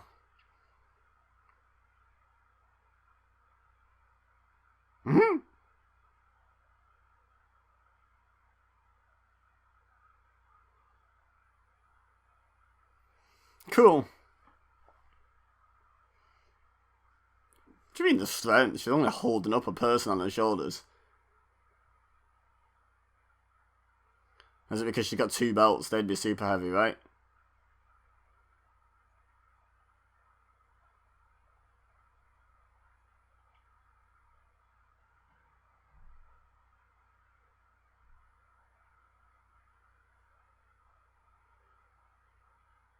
Yay! I understand the criticism of Natalya that she's not like always been the most interesting character, but she's a damn good wrestler, and just seems really likable. She likes cats, so she's got my vote.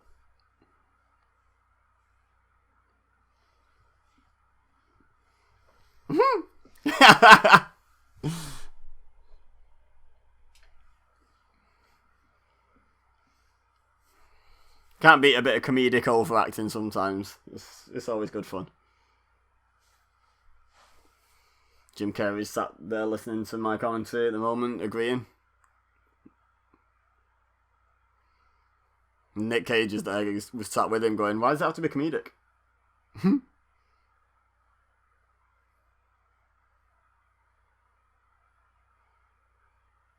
So I'm 3 from 5, predictions-wise. Oh, I was just about to say we're at the end, but no, they've got 2 world titles, haven't they? Edge and Kane.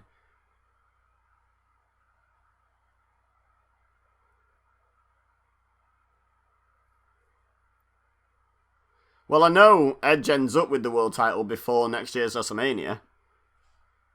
But I don't know when he won it.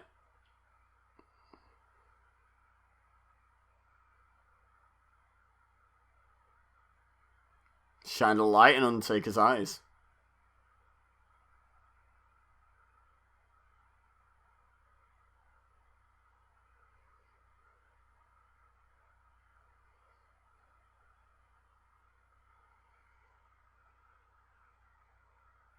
Again.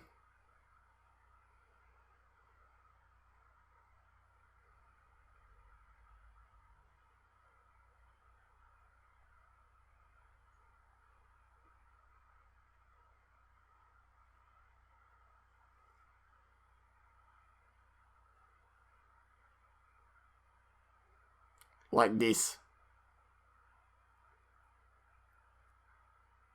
Wait for it. You think you know me?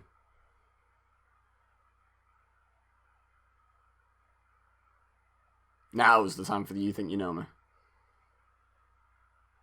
Oh.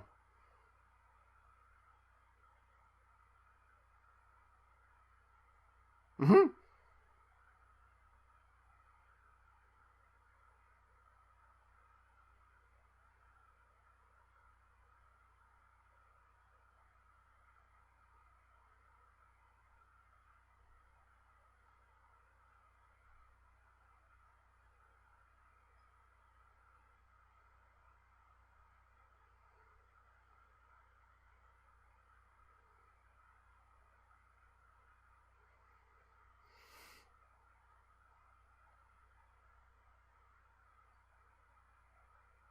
I'm gonna go Edge here.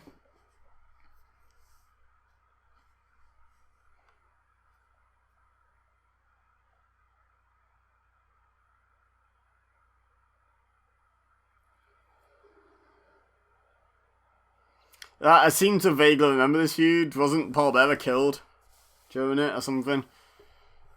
For like the 3rd or 4th time.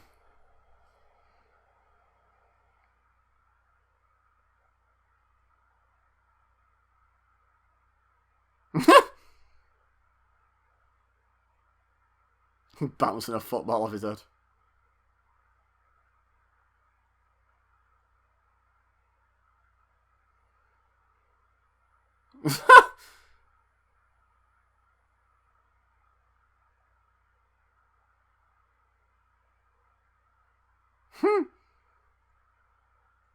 Thought he was his father. Why does he call him Paul?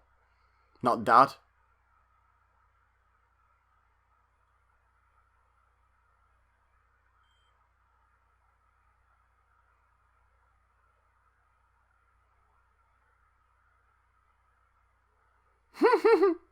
He not happy. Oh, has he not died yet? Or did they just not feel like showing that bit again? It's like, yeah, we may have overdone that. He's either not got him back yet. He's not going back yet. Okay.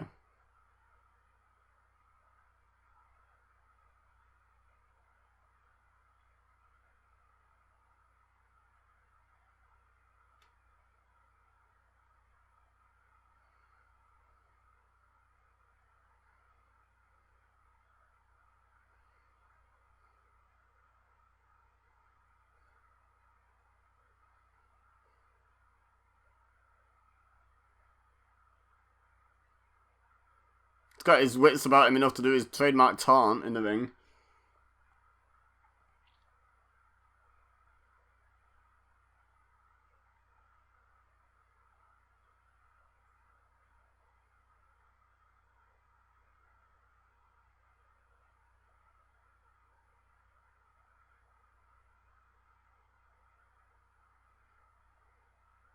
That guy's mayor now. Is it somewhere in Tennessee? Knox County, Tennessee? Something like that. Weird, right? 2020, right? Weird world.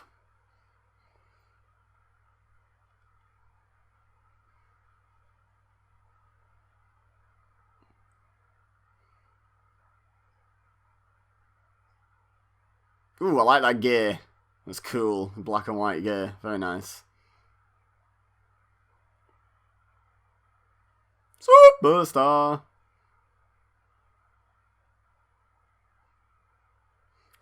Superstar.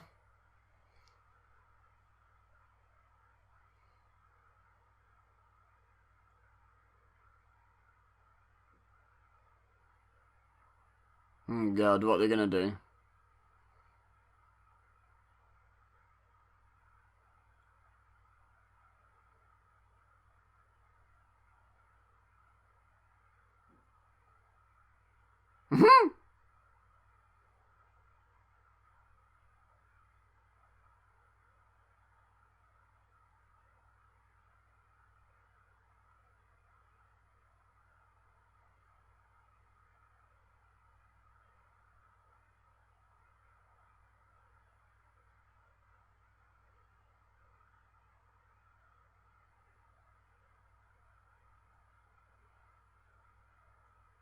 I like how they just tweaked Edge from being like sinister to being just a bit cheeky with his sinisterness. And it's just like, it works for a babyface Edge. Look at him there against now. He's in much better shape now. Was not a body guy, was he? He wasn't in terrible shape, but he weren't a body guy by any stretch. He's in pretty damn good shape these days. I mean, he was last time we saw him anyway.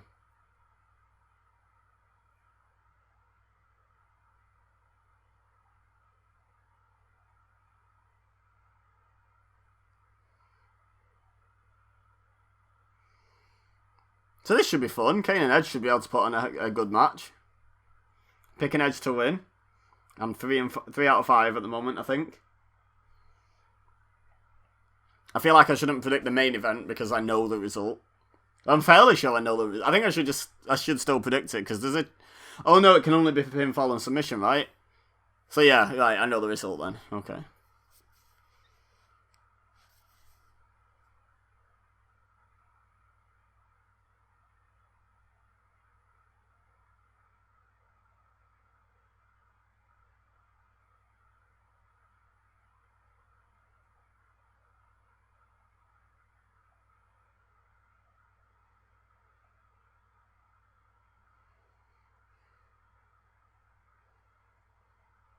No, this title isn't either. Have they ever seen a title change at all? I mean, they just saw the Divas title, I suppose. Oh, that guy in the Nexus shirt is not impressed, is he? He ain't happy about at all. Very angry about this. It's like, you know, someone's kidnapped my father in a wheelchair too. This is very distasteful.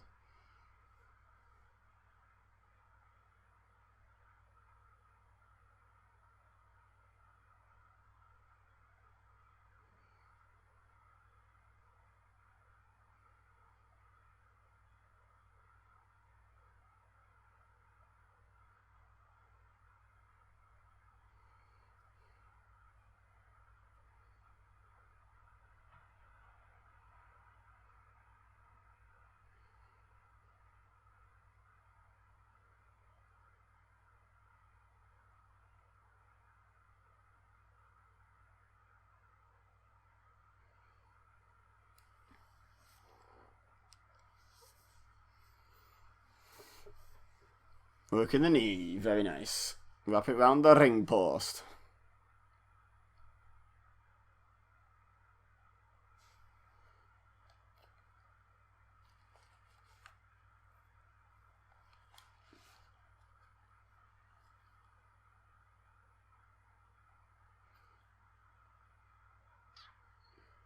And now we're getting ready to celebrate 30 years of The Undertaker. Whereas he was absent for 20 years. How rude, eh? He actually wrote him out the month before. Wonder if he was injured. Probably.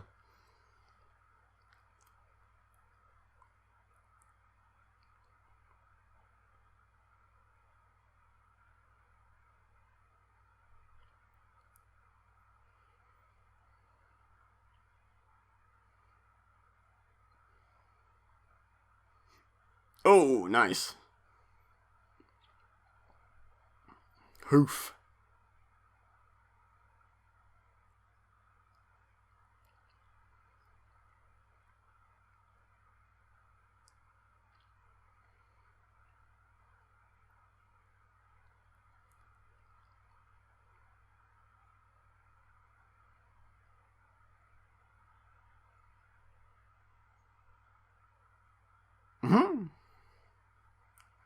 That guy in the Nexus shirt is super unimpressed. He just stares holes through both of them.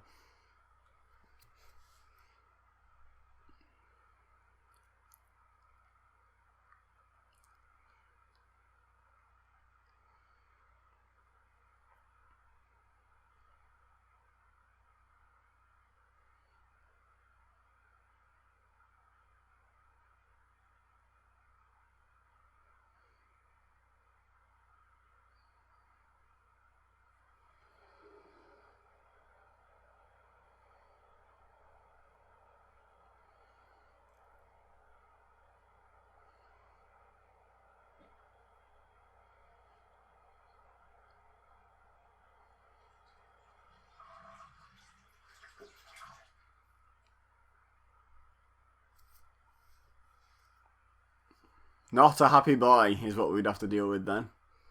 He would be a rather angry boy. Alright, Batman.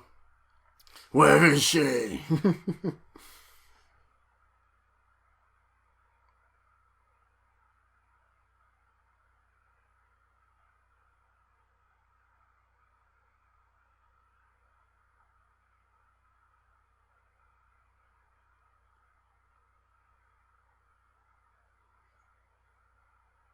Psychological advantage as he's being punched repeatedly in the face. Probably not that valuable. Why would Kane go for a pin?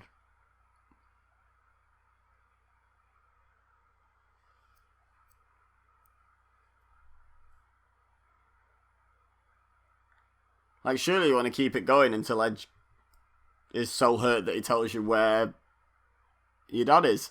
You don't just want to pin him and retain your title and walk away, do you? Unless the plan is to pin him, retain the title, and then carry on beating him up. I suppose that's viable. It's a viable option, isn't it, guys? Is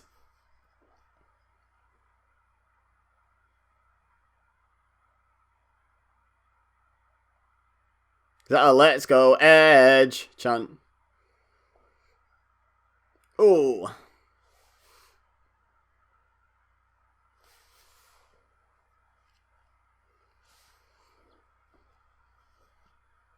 Power out might be a bit generous there, Michael Cole.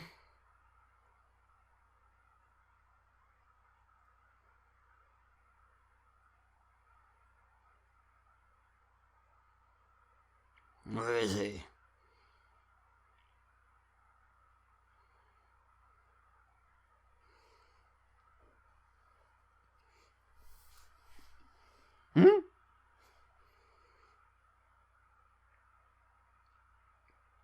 Right hands by Edge. Oh, goodbye and good night. No, he holds on.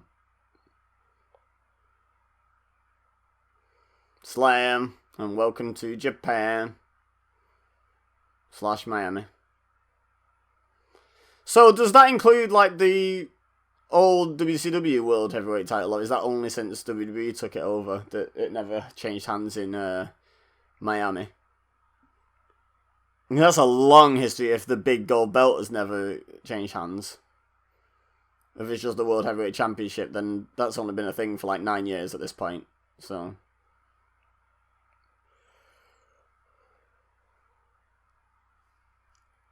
Well, actually, even less since it got brought back, right? Like 2003.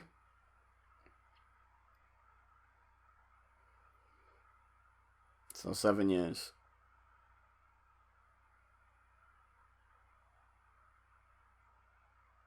Drop kick.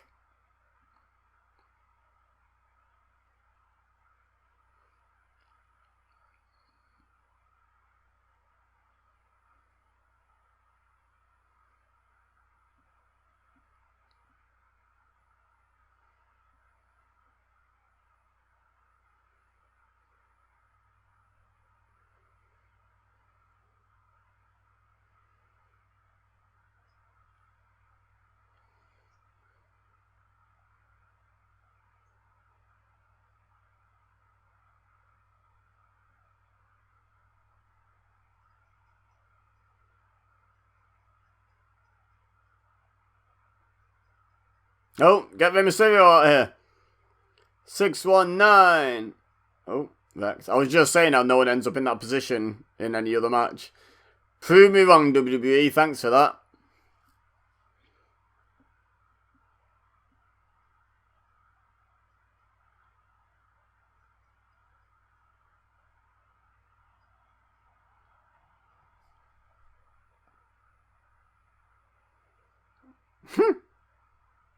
Vintage Kane.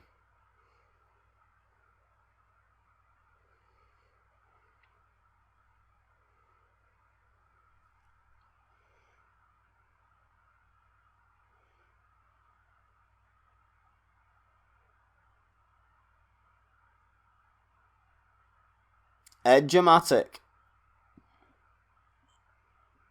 Which I think he debuted at the 2000 Survivor Series, right? And if not debuted, it was relatively new. Still at the time.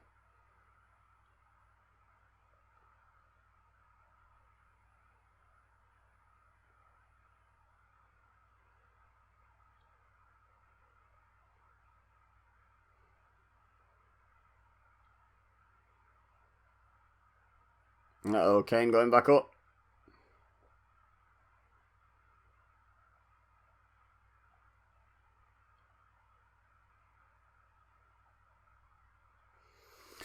Would this Kane have been more intimidating or less intimidating with old Kane's physique? Like, because his physique is a lot different than it was in, like, 1997. His arms were a lot bigger. His gut seemed smaller. I know it was covered, but it still seemed a lot smaller. Even in 2001, when he started wearing that, like, see-through thing. And I sometimes wonder if Maskless Kane, part of his appeal was that he didn't faff about working out anymore. He was just some big maniac. Like, he's not a tiny guy, like, his arms aren't tiny, but they're nothing compared with, like, 1997 to 2001 era Kane. Would he have been more or less scary with that physique? Let me know in the comments what you think.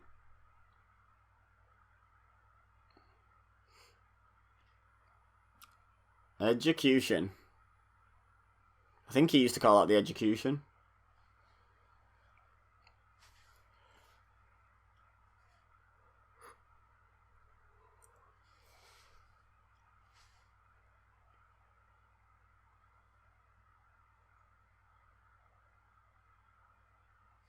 We're getting spear chance.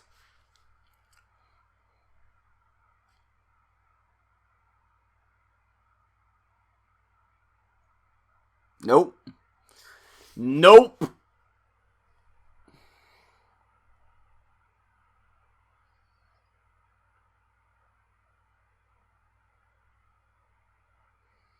Said you're going to kick out?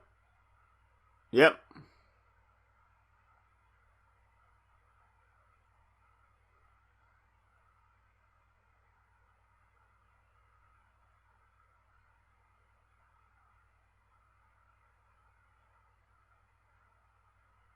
Not having a good time. He's a sick guy, yo. Can't do it. Kind of. Kind of. I can't do it. Someone get Ali G to do it for me. Booyakasha. And spear. Oh, draw. That's a draw, right? No. No, it's going to be reversed. It's a draw.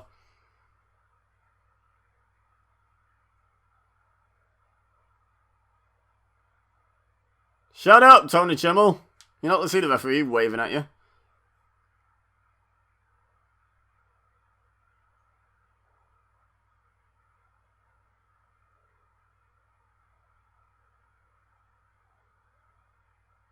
Everyone's.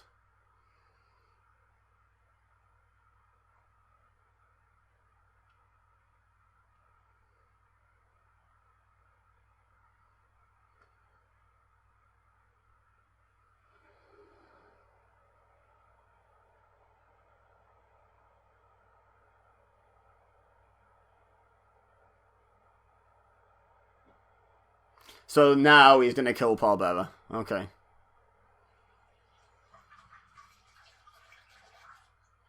Suddenly doesn't care about his dad. Just laughing because he won his title back.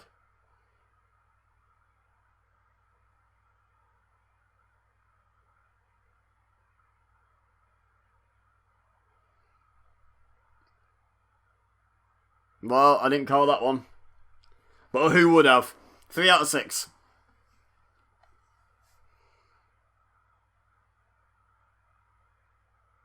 Why did he grab that? Why did he grab it? It feels like you're just asking to like rip a fingernail out or something. You know, like if you've got like just a slight jagged edge on anything, just, oh no, why would you grab it? Screw that.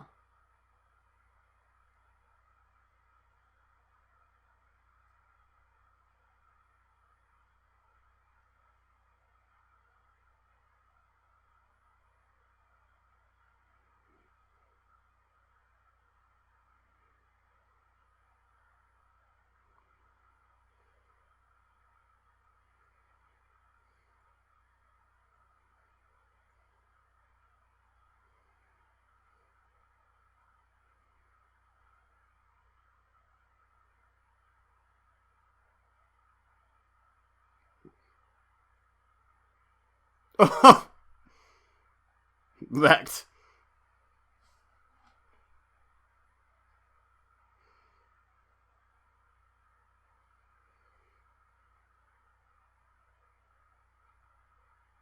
Not yet. I'm gonna though. I'm gonna kill a man.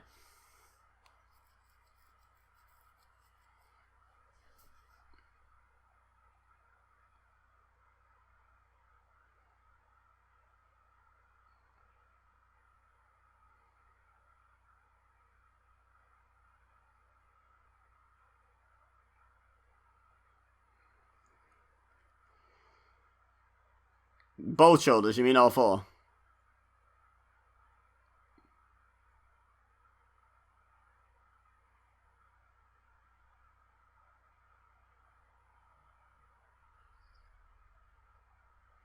I'd say his left shoulder lifted on 1. I think Edge won that. I think he botched it by lifting his shoulder a bit. Unless that was the plan and he's going to come back with that. You know, that could always be the case, I guess.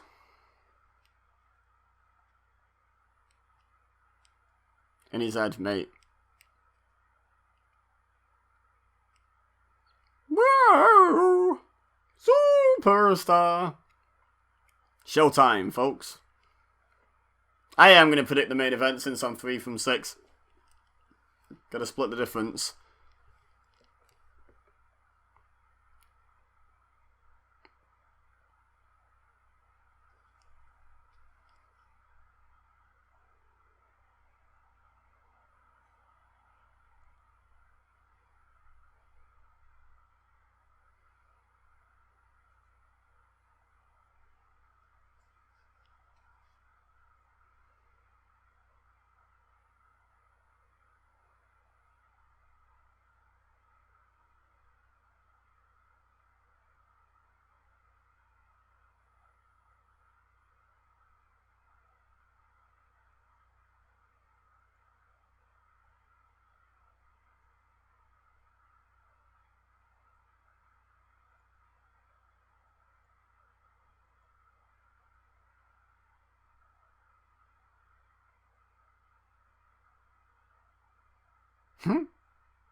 Wade Barrett. Wasn't he supposed to be like from Preston or something? He doesn't sound like he's from Preston. My name's Wade Barrett. And I'm from Preston. It's like, no, that's not what people from Preston sound like. So putting on an accent for the American audience or lying about where you're from or I don't know. I don't know what the deal is. Maybe he's originally from Preston but didn't like live around there much or something. Oh, okay, we got another match yet. Woo! For the pennies.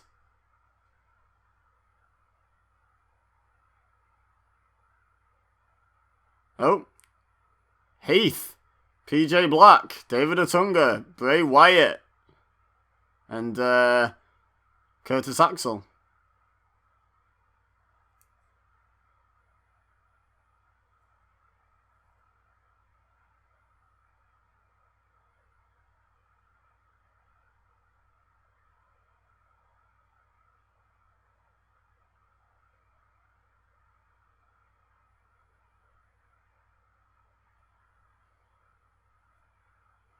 They found the one negative Nexus, two negative Nexus signs in the crowd. Well done, them.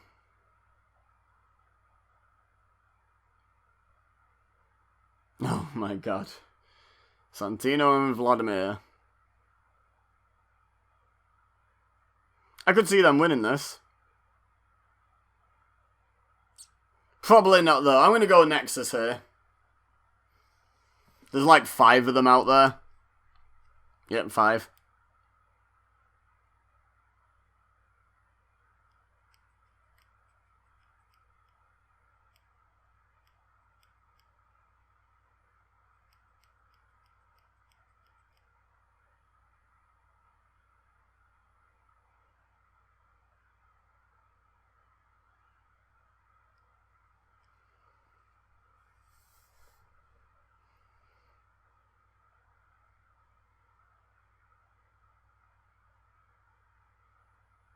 Wait, so has he only just debuted the Cobra? Maybe they do pick up the win then.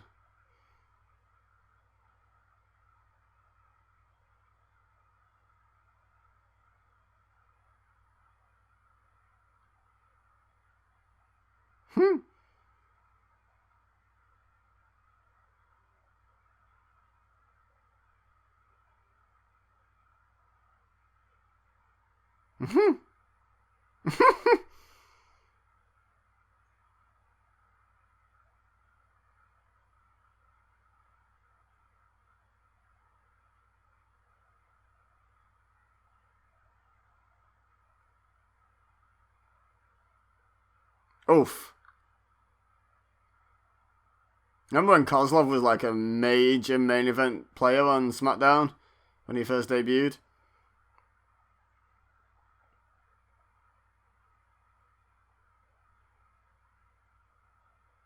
Mr. McMahon was in a coma?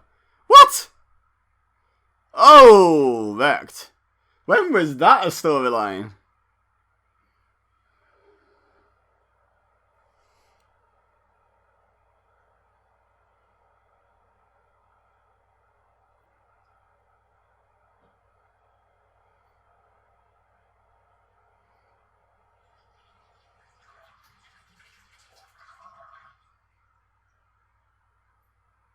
He's got kids, you know. I don't even know if he had kids then. Don't know how old his kids are.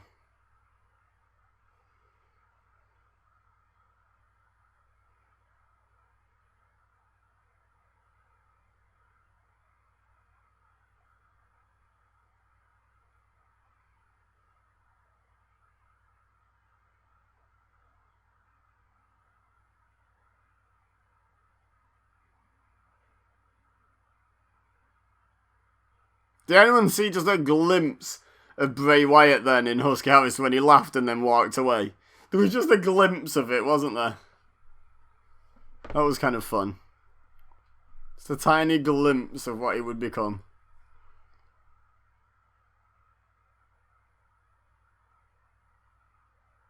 What?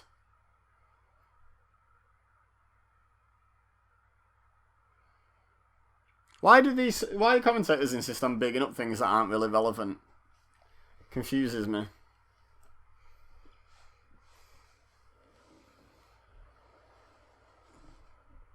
Ugh.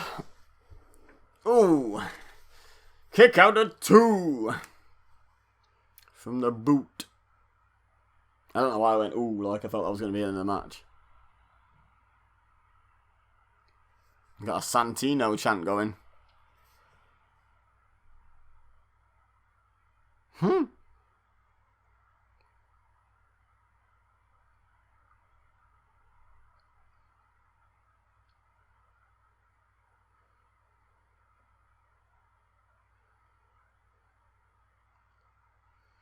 Uh-oh. Incoming.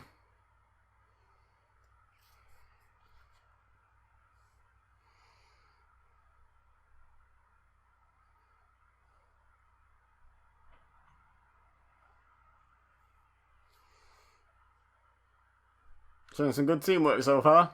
They know Heath Slater and Rhino like, but they're not bad.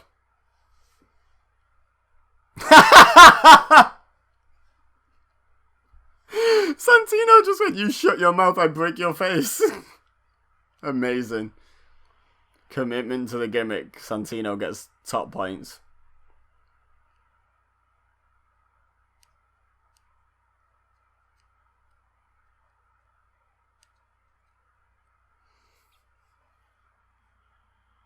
You shut your mouth, I break your face.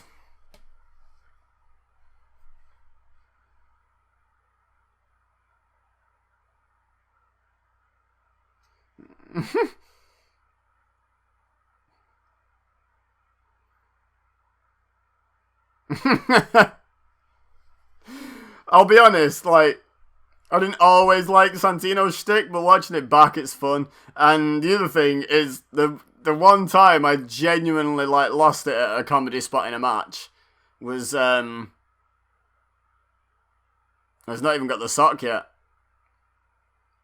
Yeah, the one time I really laughed at a comedy spot in a wrestling match was, I think it was Damien Sandow. There we go, Nexus win. 4 out of 7. Yeah, I think it was Santino and Damien Sandow in a match. And Damien Sandow whipped Santino off the ropes, and as Santino bounced back, he just walked past him and 1 second, like, put his finger up, like, one moment, and just walked past him. And Sandow's face, coupled with me not seeing that coming, it was, I don't know if it was the first time that spot was done, but it was the first time I saw it. And it just, I was just like, it just really caught me off guard, and I just burst out laughing at it. It was just a really good spot. Really clever. 1 moment, please, and just walk past him. Damien Sandow's face really helped, of course.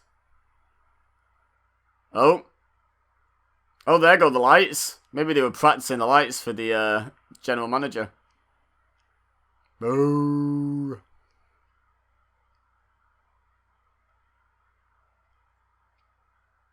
You have. Nah.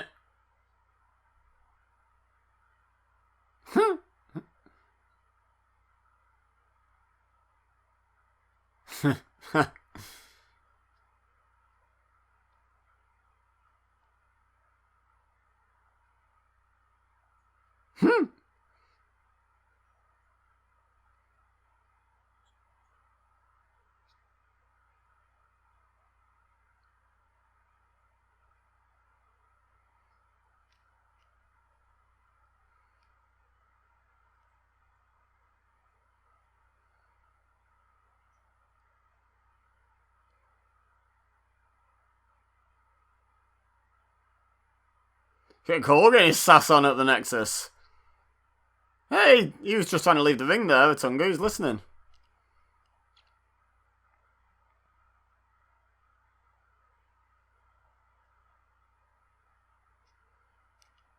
Showtime, folks. So I'm either going to finish on 4 out of 7 or 5 out of 8 here because I know the main event. So it depends on if you guys count when I already know the result. But I actually, just in case you haven't seen this and you don't know your history that well, I'm not going to give it away because it is in the build. Like in 2010, this was super intriguing. Like, super intriguing. The only thing I didn't like about it was the sort of the implication all the way through that Wade Barrett would need his help. Like, what if Wade Barrett just like won clean? That doesn't seem to be a consideration in this match.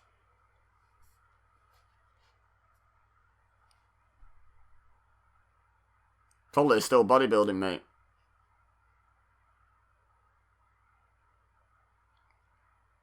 They managed to find some clips of people chanting Cena. Wow.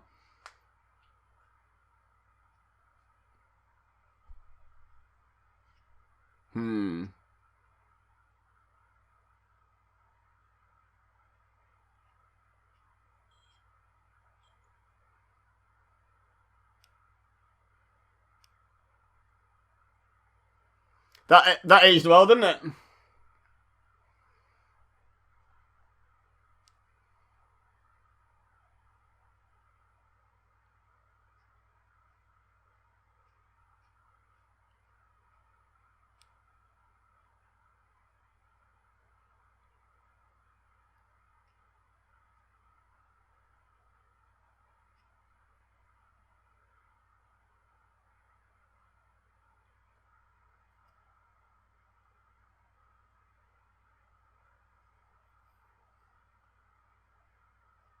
Some good storytelling, to be fair.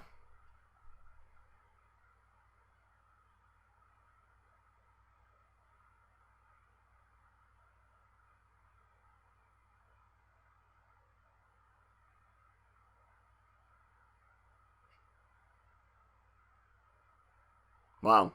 Good song choice. I don't know the song, but good choice.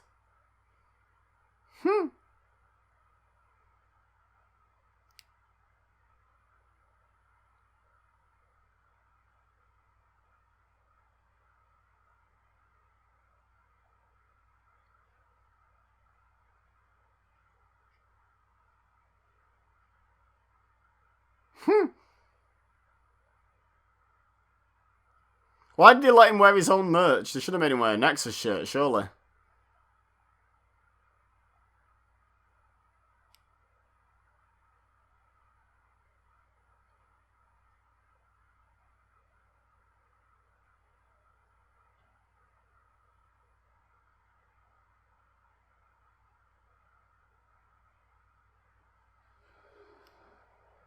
This is a good video package, to be fair.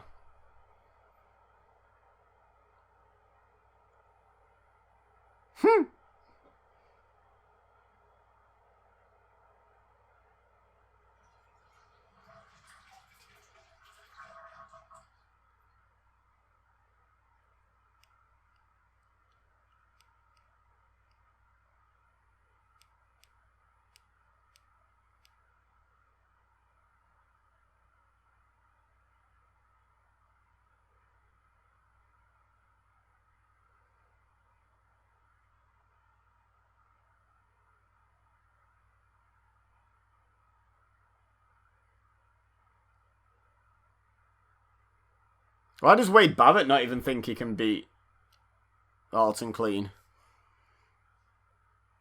Wade Barrett shouldn't be saying you need to help me. He should be saying you need to be willing to count the pin. Like, in theory, Wade Barrett should be fine with the claim. I'm going to call it down the middle because Wade Barrett should believe in himself, right? To win the title. Is that not reasonable? Championship. Warn.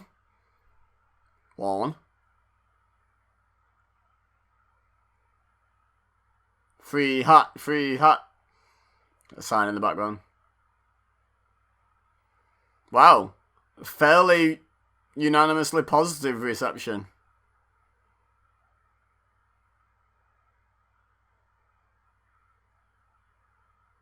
She's a fan. So's he.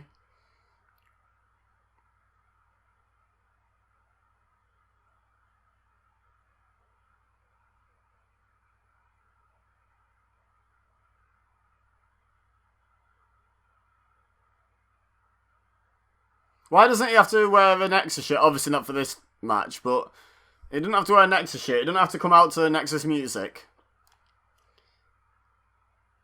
They should have gone the whole hog with it. They should have taken his music off him, his merch, everything. Should have made him wear Nexus sweatbands instead of John Cena ones. They could have really taken his identity away with this. Really gone in hard on it.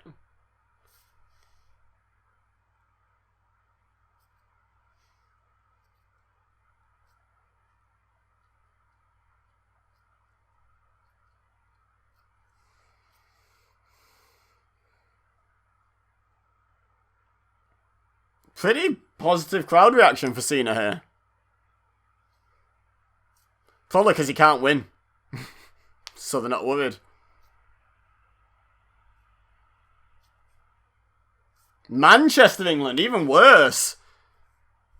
I think he eventually went on to say, no, I'm actually from Preston, so I want to be announced from there. He's definitely not got a Manchester accent. I'm not even from Manchester. I'm from near Manchester.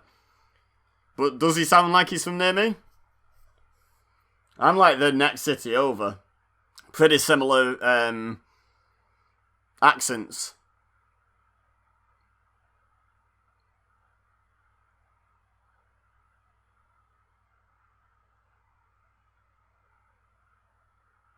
Didn't want it to be about him. Okay, yeah, I believe that. Nice mullet.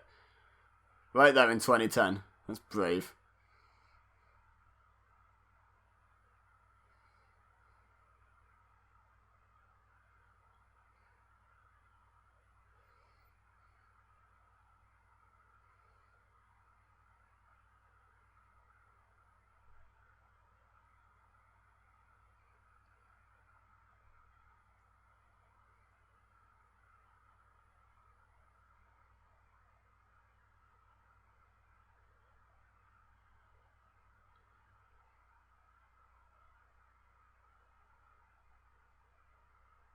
You're a big boy anyway, Barrett.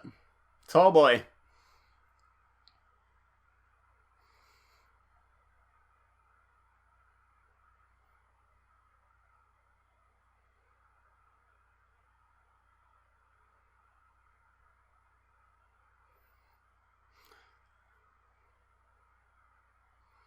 Let me know in the comments how you would have booked this. Like, say you can't affect anything before this. You get given control on the day. And it's like, Vincent Ryan's like, hey, I want you to book Survivor Series. I don't really care what you say about the rest of the show. Like, the rest of the show's fairly incidental. Like, nothing massively wrong with it. A lot of people complain about the Nexus thing. Given you have to start here, what would you do? I'm curious what people would do. Let me know in the comments.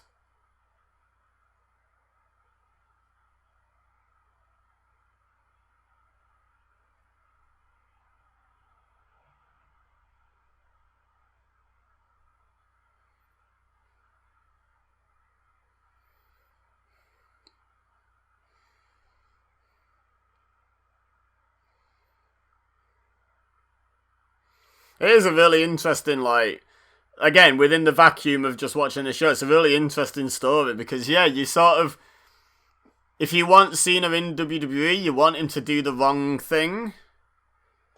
But then, you know, looking at it from like a kid's perspective or someone who believes in this, then he's not John Cena anymore. You know, he's a bad guy, and it's a bit. Like, I'm curious to know what like different demographics of fans wanting to happen here. I'm fairly sure. Even like the smarky internet fans would be torn here, because part of them would want Wade Barrett to win the WWE title and give the Nexus some steam back, but the other part of them would want John Cena out, if they even believe that was ever a possibility.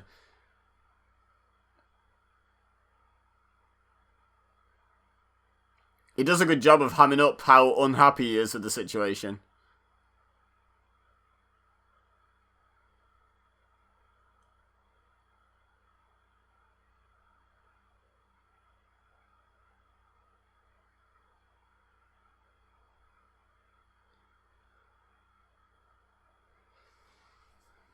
It's not irony. You should know that, Matt Striker. You're a teacher. Orton, you still suck. Someone isn't sold on the Randy Orton face-ish turn yet. It's kind of heel on heel, this. It's like a triple threat with two heels and a face. The only difference is the face cannot win.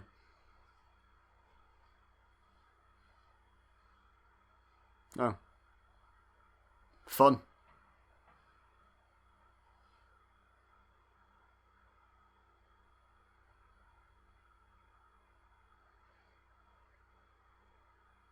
So he won he's a 7-time champion. And he's 8 years into his career here. Now he's 18 years in, he's a 14-time champion. So he won his first 7 quicker than his second 7. That's interesting.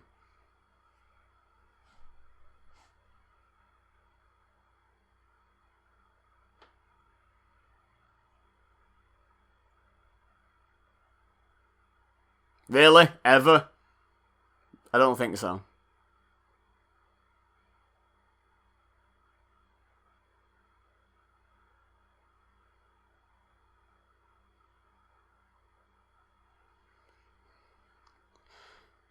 I mean, they're fairly standard story beats, but it's nice touches having Randy Orton run through Wade Barrett and get right in Cena's face and stuff.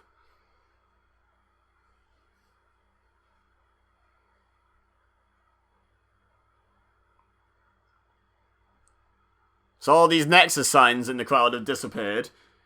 You're my freebie. Suddenly all the Orton signs are out and the chanting Barrett sucks. Where did all the Nexus fans go that were there the whole show? They just vanished. There's one in a shirt I saw. Get back to hardcam. Please.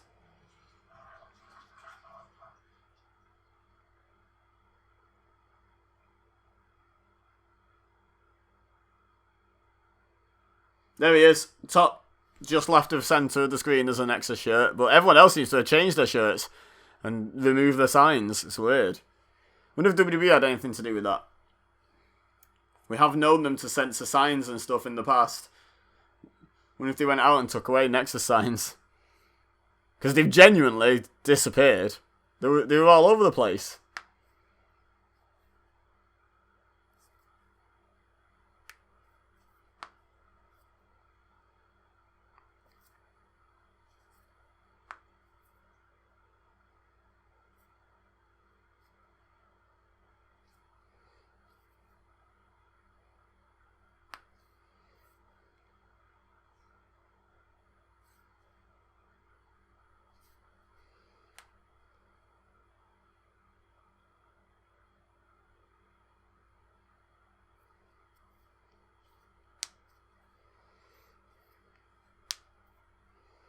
Ooh. The tease.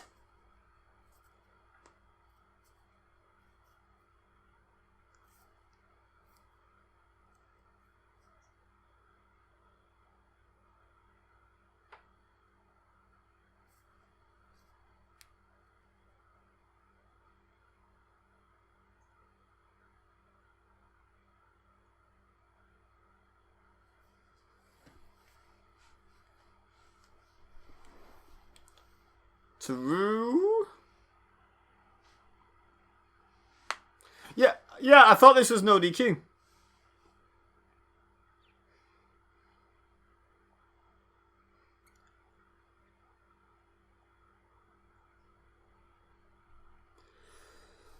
I thought this was no DQ. Shouldn't Cena be staying out of this? Oh! Orton still had his drop kick back then. Nice.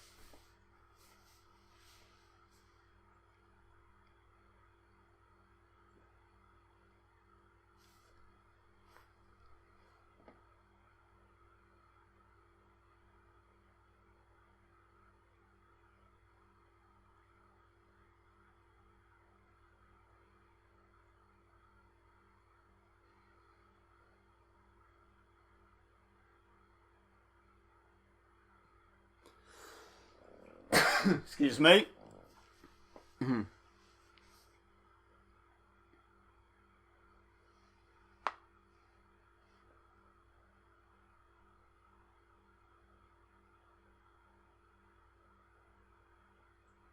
There's another Nexus shirt. Definitely seem to have lost some support since the main event started. It's weird.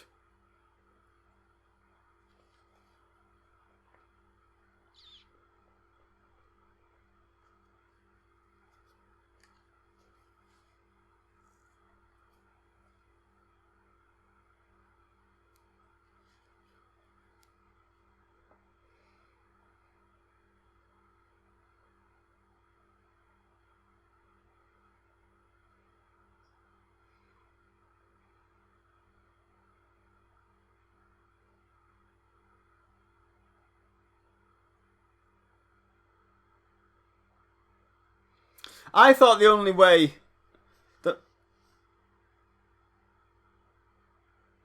match could.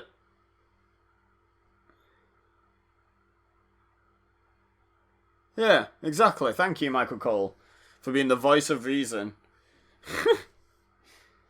You know the other commentators are doing a bad job when you say that.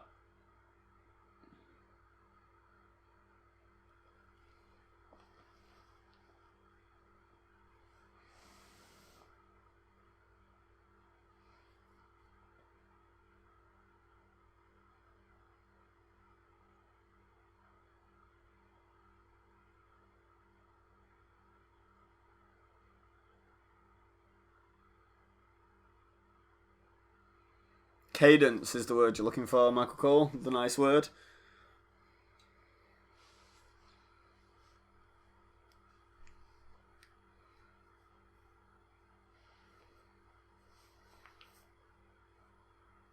The Nexus sucks sign made it through security checks, though.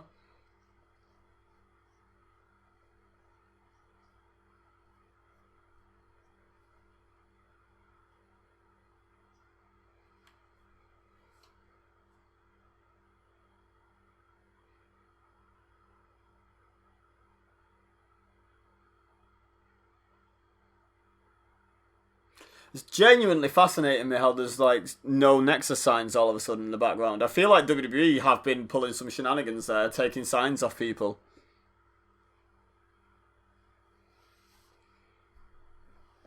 That Joy signs back. I remember seeing that for a bit.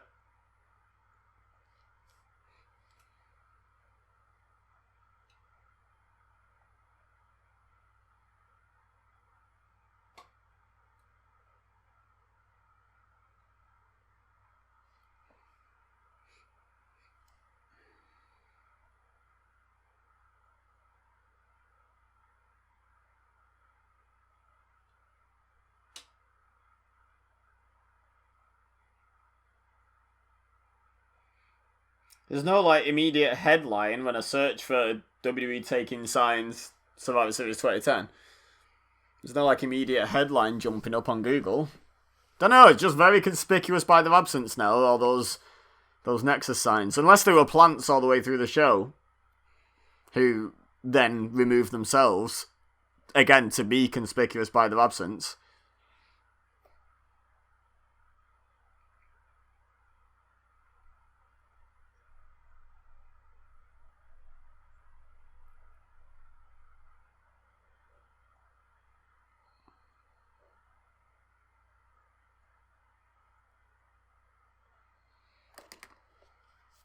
Yeah, let's discuss what happens if Wade Barrett just wins by himself. So at least give him a shot, shall we?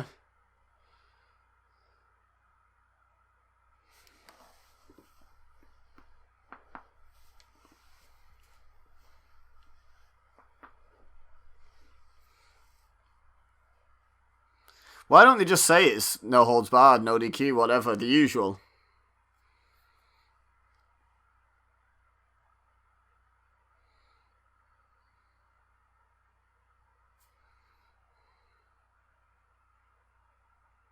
Yep, true.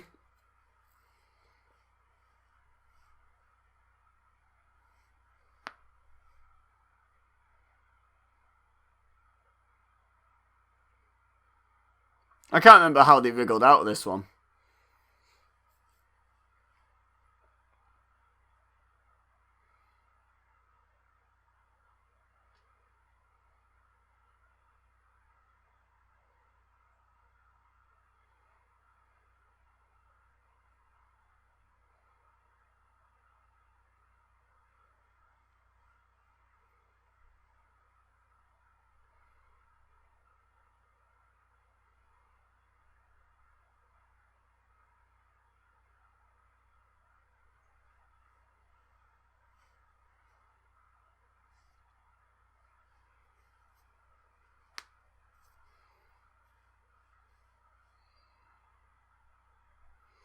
Nexus shirt next to RKO shirt there in the near side, just at the bottom of the screen when it's on hard cam. There you go. There's the RKO shirt. Nexus shirt just sat down.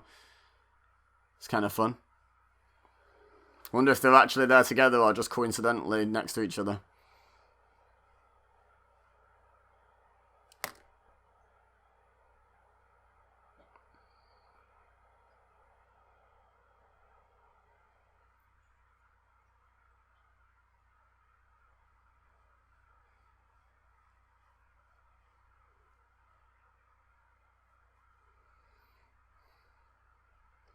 Everyone seems very offended that John Cena's counting fairly. Like, Orton and Barrett not happy about it.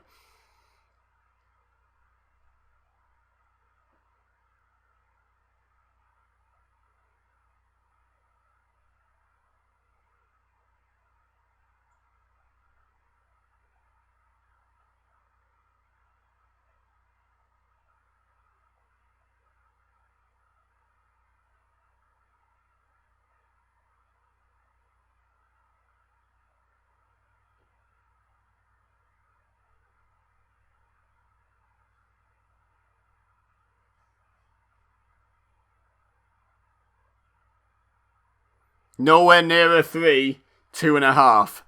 2.5 is the phrase you used to say it was kind of close to a 3. I know you can go further and be like 2 and 9/10, 2 and 99 100s or whatever, but 2.5 is the traditional one. Ooh, that was a 2.5 count. Means it was close.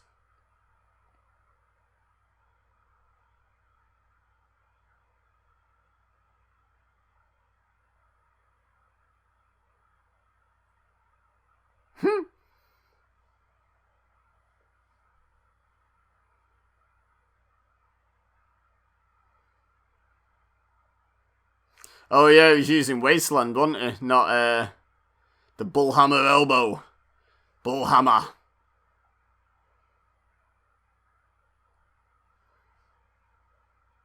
Oh, referring to the Black Hole Slam. Oh, you got something about Mary on your face there. There we go.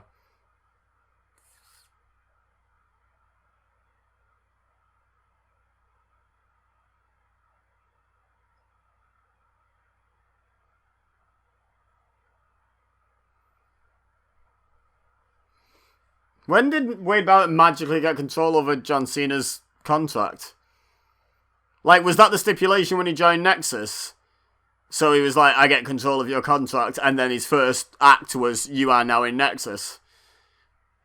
Because just him joining Nexus, I don't think Wade Barrett has the right to fire Justin Gabriel from WWE. From Nexus, maybe, because he's the leader, but he can't get rid of him from WWE.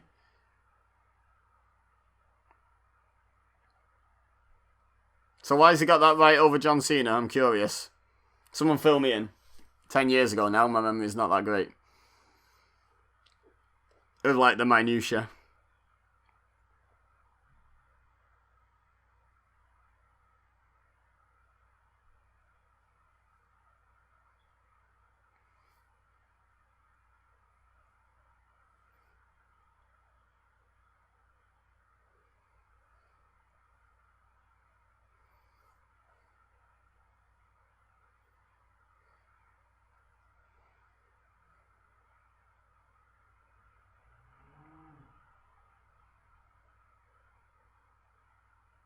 Oof, only just.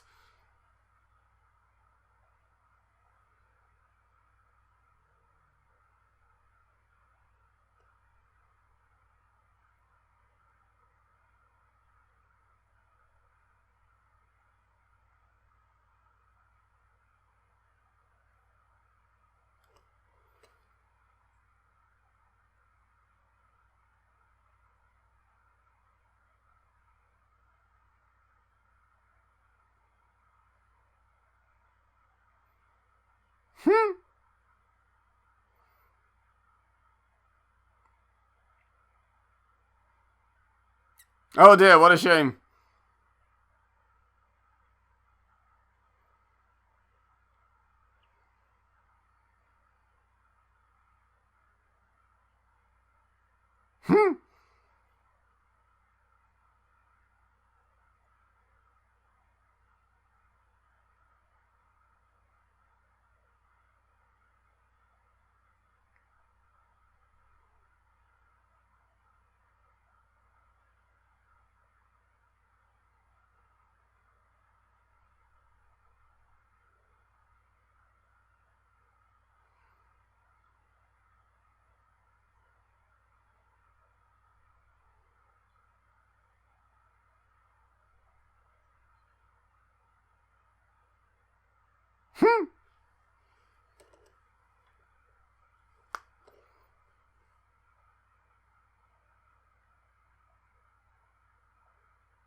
Yeah, he pushed him first. We've seen Earl Hebner push people back, and the commentators are big fans of it.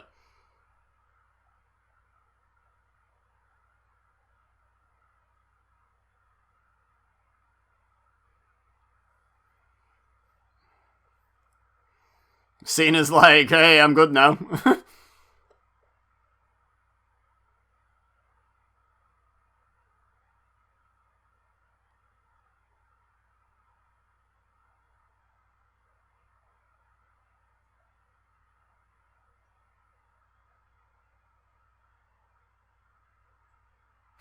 Heath actually collects it.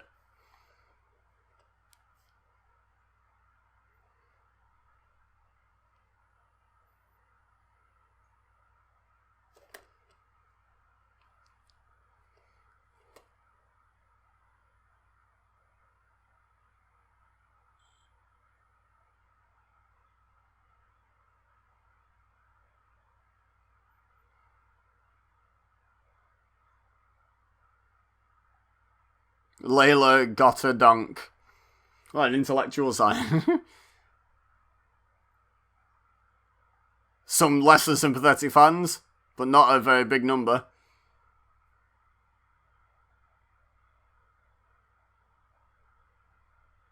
Look at these two hamming it up. They know what they're doing.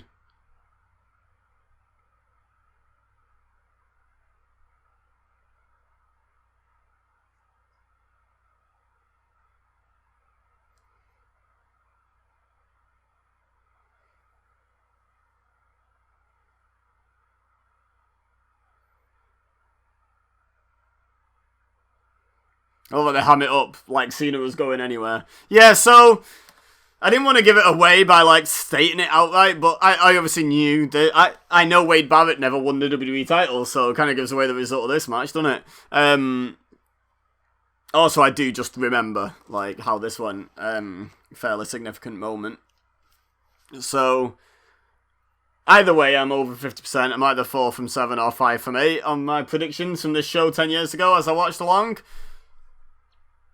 What do you guys make of this show? Let me know in the comments. And how would you have booked this differently? And how much do you remember? Leave a like if you enjoyed this watch-along, this video, this series in general of watch-alongs. And subscribe if you're new here and would like to see more, and share with your friends if you think they would enjoy. Also, check the description for my other channels, my social media, my Patreon, all that fun stuff. But for now, all I have left to say is thank you very much for watching. As always, I've been Dibiase. You've been amazing. Oh, there's still like... Whoa, there's still like 6 minutes left. Okay. Hang fire on the outro. There's still 6 minutes left on the show. I thought we were about to get the graphic up. Is it just going to be Cena hamming it up for the crowd, or what?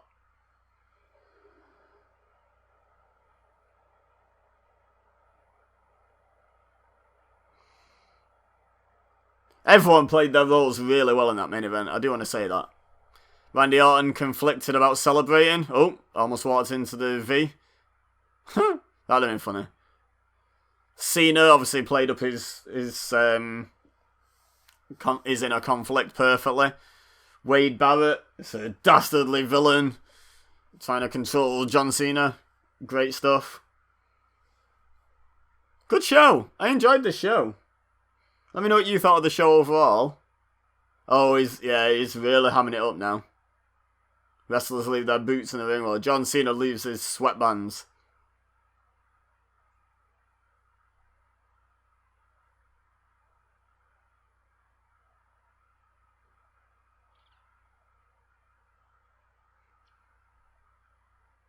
You know full well he ain't going nowhere.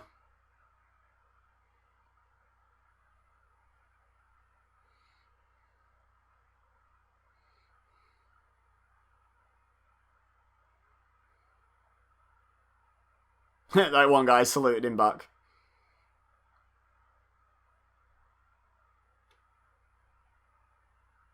Yeah, cheesy.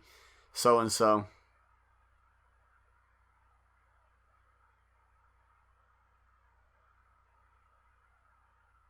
Ah.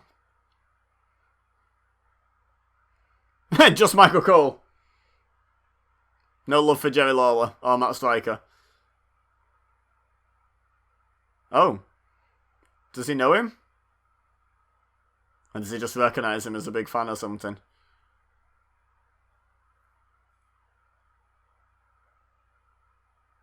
Any plants? Are the backwards hats the clue?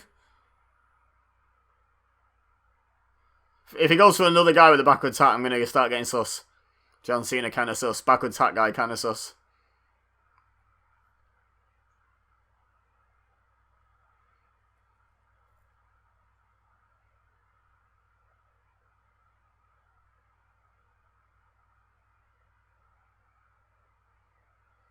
Thank you, who? Sound like it's a Kerwin.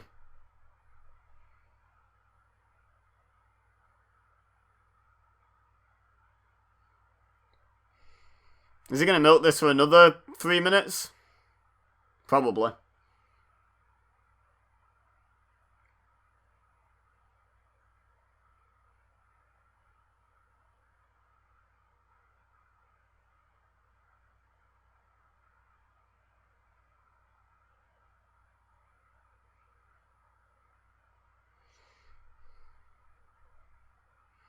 And the graphics already come on. Still 2.5 minutes left.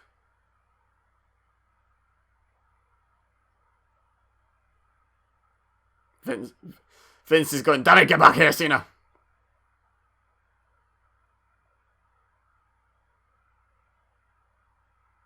Where's he off to? Security guards are like, oh my god, quick, follow him.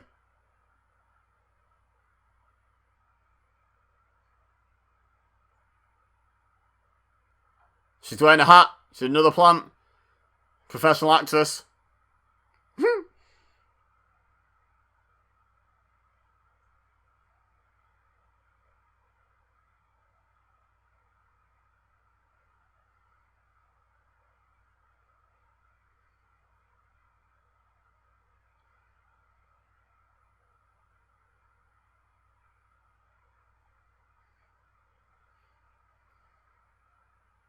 Proper trying to make it feel authentic, weren't they? And then pretty sure he shows up the next night on Raw. But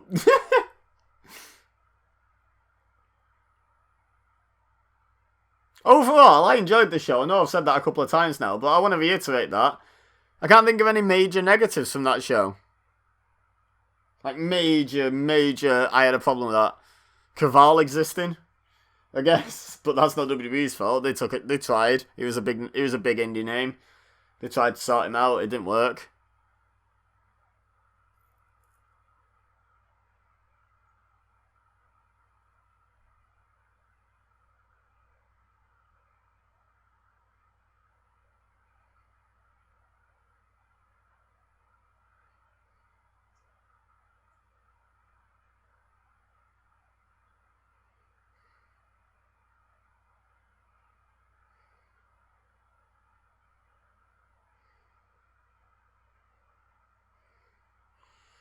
This has to be a security team's nightmare. God, he did a full loop.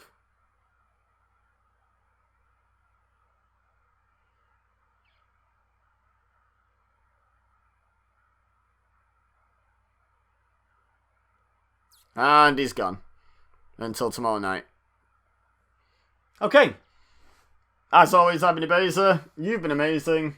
And I will see you next time.